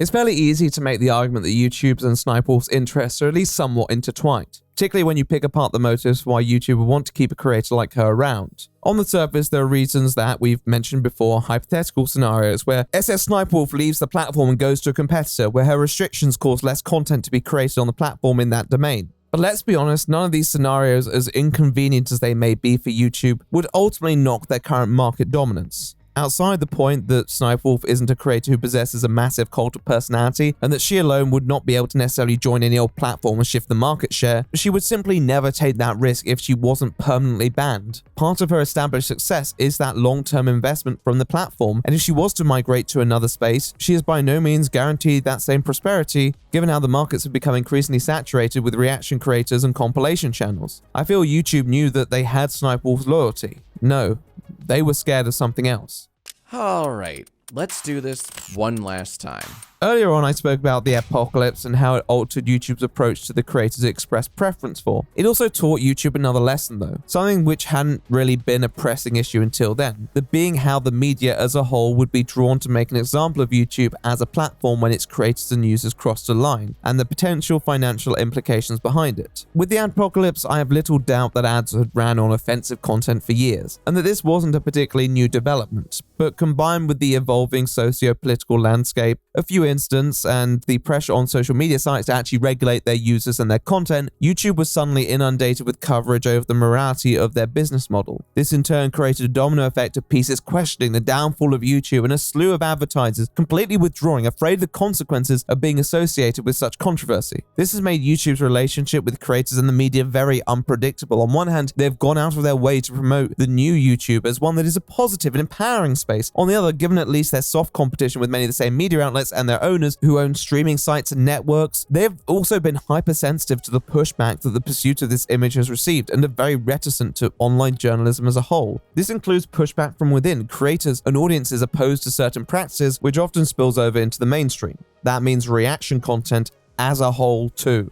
Now, I know what some people are probably thinking. Surely that should make YouTube harsher on creators that act in antagonistic ways or draw negative press. And in a way, it's not like they haven't been. In 2019, YouTube removed a fair few select commentary videos that they felt were offensive, including iDubbbz's content cop on Leafy. Hell, we already spoke about Leafy earlier, a creator who was ousted from his position on the platform due to his content. However, on the other hand, we've seen situations where creators have been let off very lightly. Other than following, what's the difference between someone like Leafy and someone like Sniperwolf?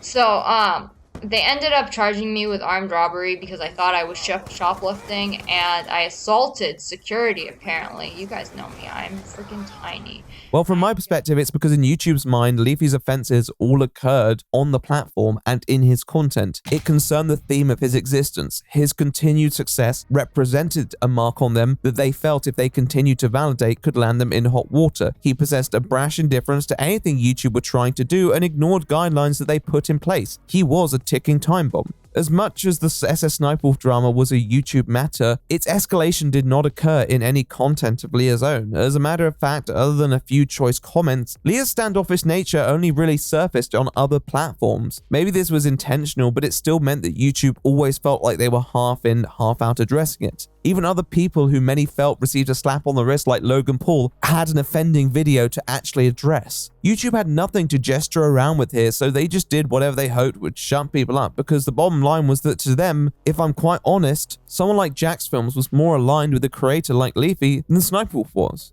Jack's Films had created a channel and videos dedicated to criticizing and following Sniperwolf's content, encouraging people to take action and hold her accountable. It could have been considered against YouTube guidelines even if people by and large supported it. The both sides comment was the most subtle way they could express that annoyance. The reason that they made this comment is because ultimately what Jack did, probably in their mind, was more damaging to the ecosystem of their platform than anything SSSniperwolf did. What Jack did had the capability to take down an entire, very well-established genre. It doesn't matter if he was wrong or right, he was against YouTube's interests. I'd ask everyone the question, how many of SSSniperwolf's videos, despite the amount of criticism that they have received, have actually been removed by YouTube's own team and not by Sniperwolf herself? As far as I'm aware, there are exactly 0 known examples. You look towards videos that regularly cover other subjects and controversies, or channels that may reflect this, and it tells a very different story. The infamous cleanse of videos in 2019, they all provided commentary on someone, albeit abrasive or offensive. Videos on sensitive subjects like Daddy05 are restricted, but how many of Daddy05's videos were restricted back in the day? Hell, this even happened with Sniperwolf and videos on her. Plenty of commentary channels demonetized or even censored for just covering the sensitive subjects. Cavos' video on Logan Paul's forest trip, which accrued millions and millions of views, quietly removed after a few years. Leafy's channel banned for uploading multiple videos on fellow creator Pokimane. Sure, the content was objectionable, but did YouTube really care about that? Or just what it represented? YouTube's decision to give Sniperwolf no real motivation to step away was because they wanted more content from her, sure. But not just because of the money on the views, they're a huge platform whose viewers will find something to do with their time, but because of the symbolic direction her content represented and the refusal to validate people like Jack. Sniperwolf possessed perfect nothingness that on the surface couldn't ever draw the controversy that would take them back to an era like 2017.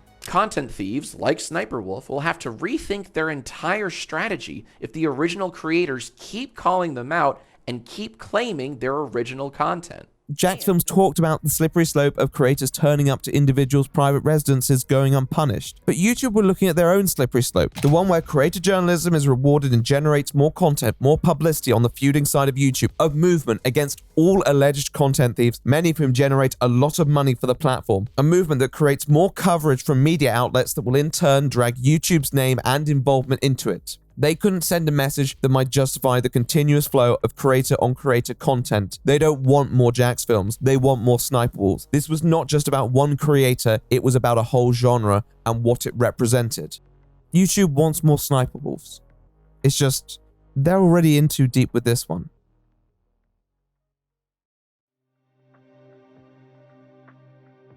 From the start, SSSniperwolf knew what she wanted from YouTube: stardom. And she would stop at nothing to acquire it when joining the most efficacious route towards this scene through gaming, joining a community as a female gamer who provided commentary alongside her gameplay and showed off some pretty impressive performances. This drew in many of the male demographics at the time, but also helped promote women in gaming as a whole. As quickly as she had grown her channel through this method though, she switched up on that image and began to pursue other routes towards popularity, careening from genre to genre, before ultimately settling on reaction content. Stop! I could have dropped my croissant!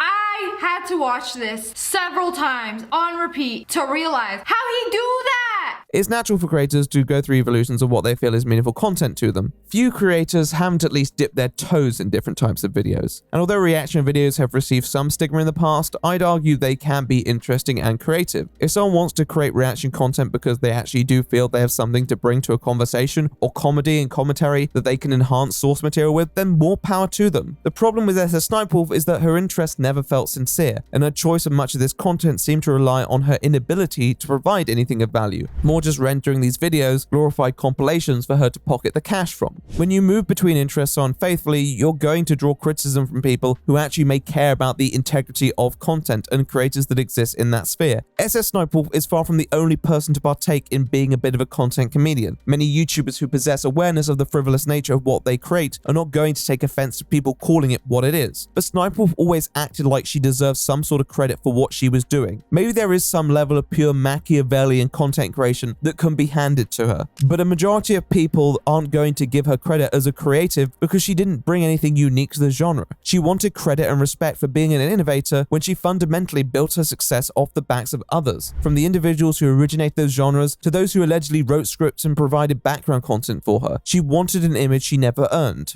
which conveniently leads us to our next point.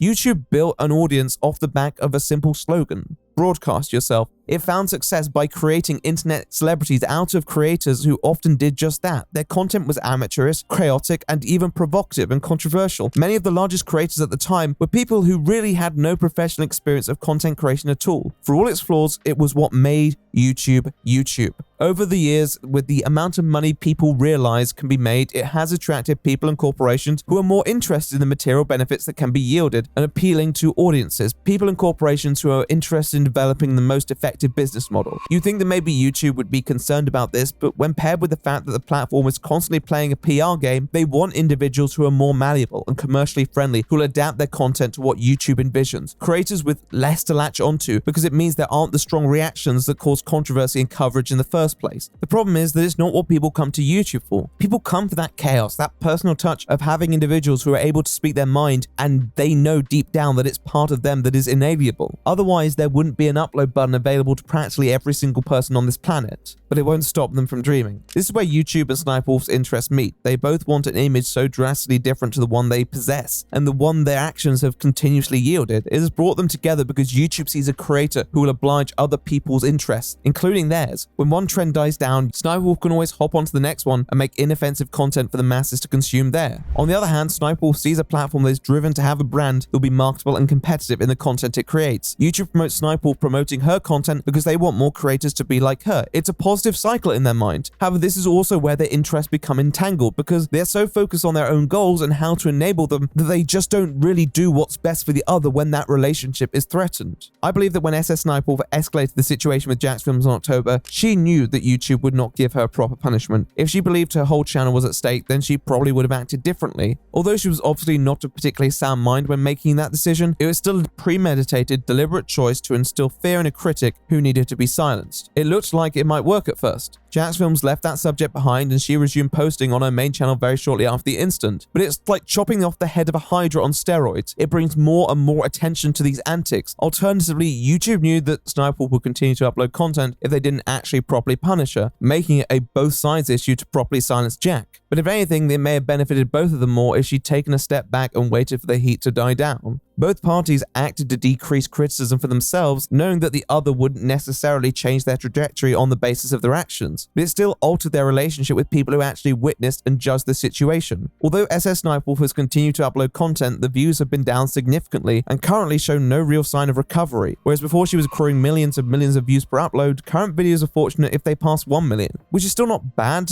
by any means, but for one of the platform's largest creators, it's a worrying sign. YouTube has now been saddled with a creator who's too large to replace but too issue-wrought to work with as well, so they're just going to let Sniperwolf exist as a zombie channel on the platform with the hope that the storm can be outlasted. But it all highlights that one problem with platform and creator identity. YouTube and Sniperwolf live in this world where they want people to see them as anything other than who they actually are, pursuing a portrayal which encourages them to act in censoring creators and critics who may bring attention to some of the rougher edges of their existence. YouTube may be the cause and SSSniperwolf may be the effect, but they're two sides of the same coin.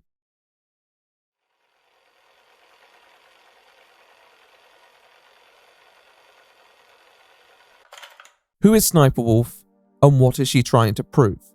It's a question without a concrete answer and one that will differ from person to person. But does she even know herself? For a career marked by such an adamant defense of one's character, it's hard to really say what she was ever defending.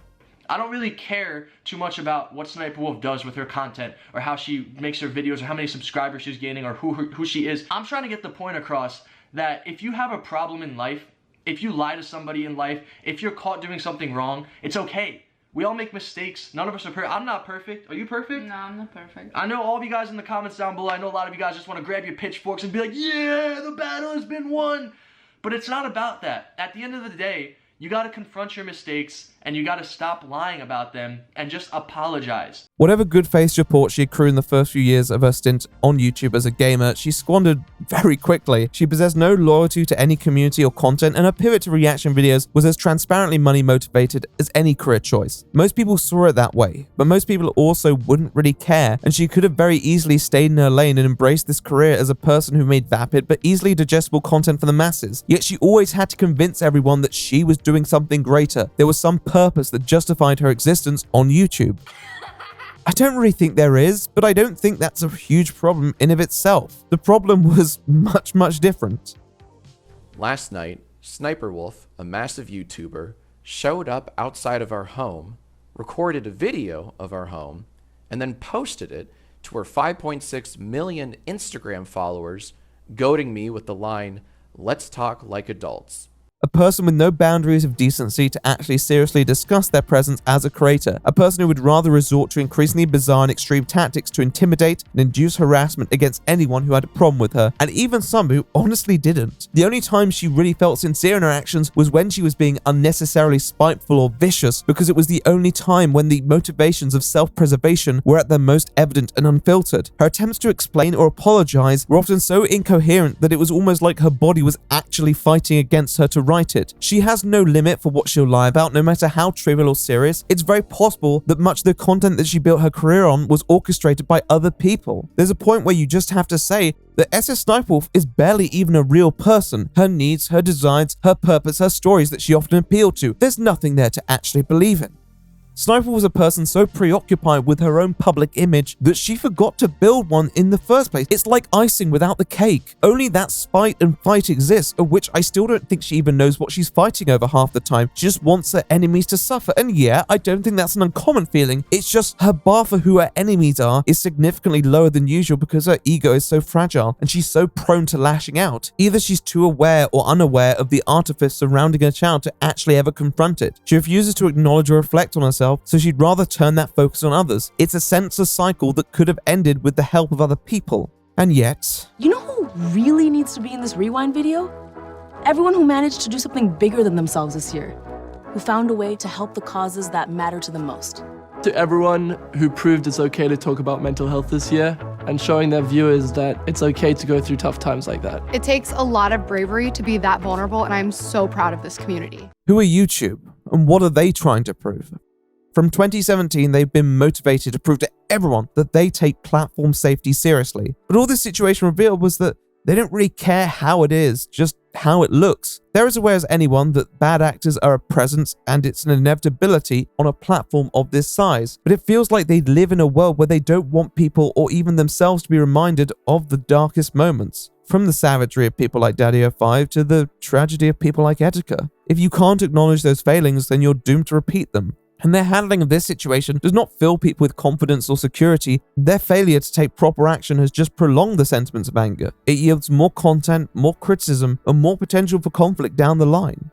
I've thrown out a litany of theories, but even I can't say for certain why they didn't actually take more decisive action towards a creator who turned up to someone's house and published it online after a very clearly documented pattern of bad behavior. This is a company who's gone out of their way to display solidarity for creator well-being and mental health, but did as little as possible the moment that a creator threatened another's welfare and made them feel unsafe in their own home, and didn't seem to clock that a person who instigates that may not be completely right in their head either, practically inviting them back immediately.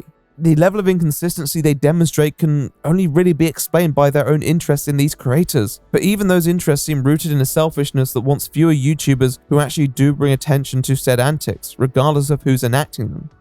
Who knows how much YouTube knew before then, but between the lawsuit over the person she slandered on her channel and the correspondence with Leah's husband Evan, there was more than enough evidence to assume that maybe this person wasn't so much the golden girl that YouTube claimed they thought her to be. If they actually cared about these antics, they could well have averted what happened on the 13th of October. Not necessarily preempting that specific instant, but maybe providing a more watchful eye over a creator who they closely associated and collaborated with, and using that relationship to steer her away from controversy. Yet instead, they chose to give her an amplified, unquestioned platform, which would only make her feel more justified in what she creates. Make her think that really she could do whatever she wanted without repercussion. And technically she could, because YouTube didn't really do anything, and for a strategy, I don't really know who that helped.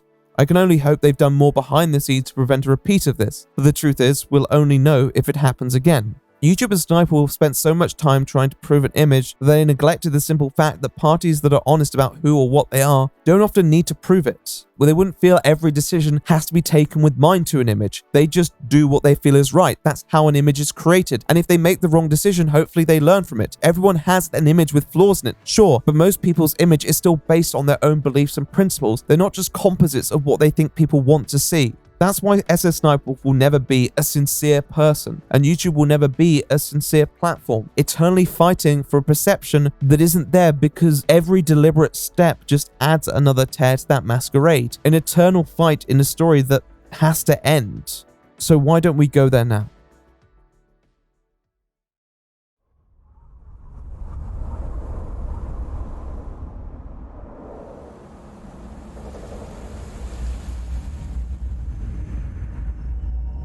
We're approaching the finale, and I think there's seldom a better time to go back to the start and remember how we ended up here.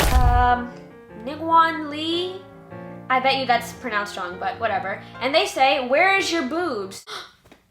Oh, they're right there.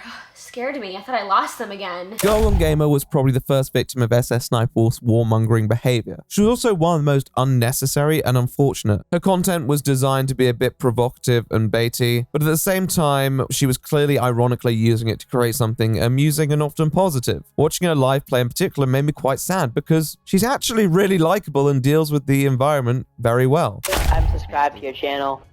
Awesome. Search and destroy. That's great. I'm so excited to hear that. GGG. Like, does that mean gay? Defend the It objectives. means girl gone gay. I have a shout out. Can I please have a shout out? Well, I am recording right now, so... Are you really? I really am. Already subject to rampant misogyny on a platform that was very hostile to female gamers at the time, Leah utilized that prejudice to launch an attack on GGG's credibility using criticism that appeared to be more applicable towards her. All because from what we can see, Girl Gone Gamer just didn't like her very much and didn't want to give her a platform. After this, she stepped back from her career and left the community. Well, a decade on, after rebranding her channel entirely and maintaining a relatively low profile, she wouldn't be blamed for choosing to avoid weighing in on such ancient internet drama. Nevertheless, in a video uploaded towards the end of 2023 titled Girl Gone Gamer Response, she does indeed do just that. No, but to be honest, I have been getting, you know, obviously often I get a lot of comments, GGG, Girl Gone Gamer, bring back Modern Warfare 3 gameplays, and I most of the time ignore them, but I thought that it would be fun to just give a little life update and answer some questions and respond to some things that I have been receiving a lot of messages about. Thing that I think I've been getting asked a lot over the past month or two, just like tons of messages and tweets and comments about, is some recent YouTube drama that has come about that I have been asked to comment on because of my history. The video is now deleted for no apparent reason. It seems she has wiped her channel altogether. But in the video in question, she shares that she's been receiving a few inquiries about the situation and thought that she'd provide a general life update with this in mind. I'm very happy and I'm super fulfilled, and I feel like I am my most self in the content that I create and the things that I put out in the world now in 2023, almost 2024, as Rhea and not as GGG. She doesn't mention SSSniperwolf in the video, a decision to me that is designed to show how unconcerned she is by her or the publicity that name-dropping her might generate. She expresses that she's super happy with her life and feels very satisfied just doing whatever she feels like, and that she has no real intent in returning to that community, especially with the drama in mind. And if anything, the SSSniperwolf content gave her an out of a very toxic space, the one that another certain person appeared to thrive in. When everything went down, to be honest, I took that as an excuse to be like, sick, I'm out of here, because this isn't fun anymore, it's not fulfilling, and people can believe whatever they want, and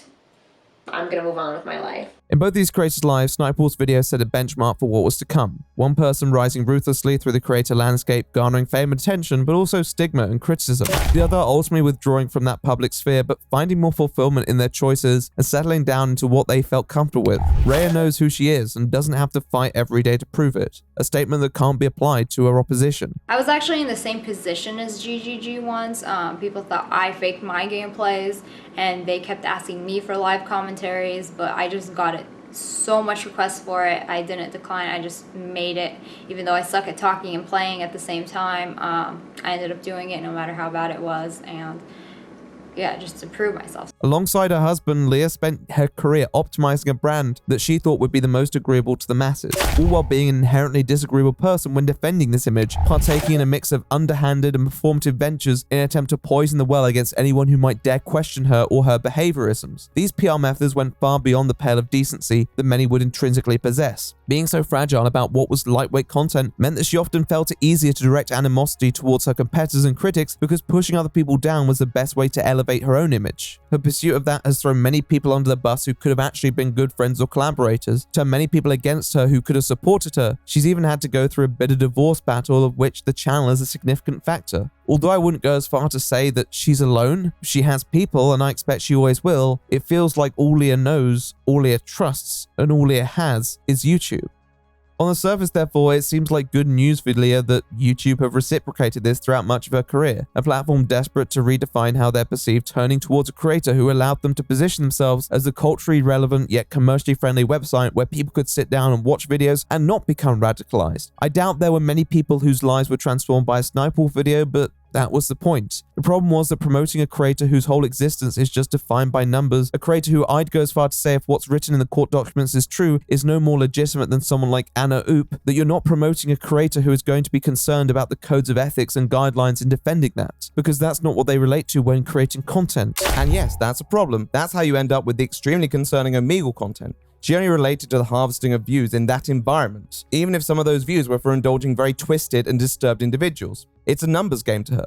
This is exactly how bad and harmful content is often created. By the time that YouTube realized their dream creator had become a bit of a nightmare, they were in too deep, and the truth was that they still preferred her to someone who would actually call her out, because they preferred the masquerade that everything's fine. This is happening now. Content thieves like Sniperwolf will have to rethink their entire strategy. This was set in stone by her skirmish with Jack's Films and the coverage that followed. One can only imagine what consequences would have befallen a commentator if they turned up at Sniperwolf's house and broadcast its whereabouts live on social media. But by that point, Sniperwolf was too large a creator to be allowed to fail, and as the party with the apparent final say, YouTube sided against taking lasting action. It was a watershed moment for YouTube in particular, who maybe hypothesized that if audiences became attached to creators that didn't present anything in an image worth undermining, there was no perception or creative relationship with that controversy to taint. But if that's what they thought, they were wrong. People still cared, people were still mad, and even if nearly all the criticism originated from outside her audience, it was still felt within. If there's one thing this situation has proven, it's that it's still audiences who have that final say, that no matter how much YouTube may promote or laud a creator or socially engineer their platform, there are some for whom that content, even as empty or lightweight as it is, will not feel the same now they think they know that person on the other side. People still see through that screen, even if it's a smokescreen. This is not to say that SSSniperwolf won't bounce back in nearly every tangible way, retain an audience and viewership that makes a shit ton of money. That's what she's been doing successfully for years. But whether she'll truly retain the image that she wants, the relationship she wants, the life that she wants, I don't know. If all she wants is YouTube, then it's all she has. I'm really just here to say I didn't fake my gameplays, and maybe now people can see how manipulative and self-serving those accusations were in the first place. But if YouTube is all you have, it's all you have to lose. Okay, so yeah, that was the video. I hope you guys enjoyed. A pretty long one, actually, all things considered, and a lot to talk about. I hope that you managed to take something away from it at least. I want to give a big thanks to the editors. They've done a great job. All their credits will be in the pinned comment. I also want to give a big thanks to the post editor, Jack, Kojak, and great work as always, who also did the sponsor as well. He's a very talented man. And thumbnail, Starfo, a trusty, reliable individual. Thanks to the artist whose work appears in this video. Again, if your art appears, let me know. I can add you to the credits. And I'd like to give thanks to my patrons, $10 patrons on screen now, and a personal thanks to my $50 patrons, Hypercube, Seritish. I really appreciate your support. I have one more thing to mention though. A few years ago, me and a friend, Cold, he is a fantastically talented visual artist, but also a rapper as well. We made a rap song together, and we've always been kind of working out the best way to release it and planning how we'd go about that. However, unfortunately, a few weeks ago, Cold's house caught fire, and the damage was pretty bad, and it fucking sucks. But I thought that maybe we turn this negative situation into something at least partially positive and release the song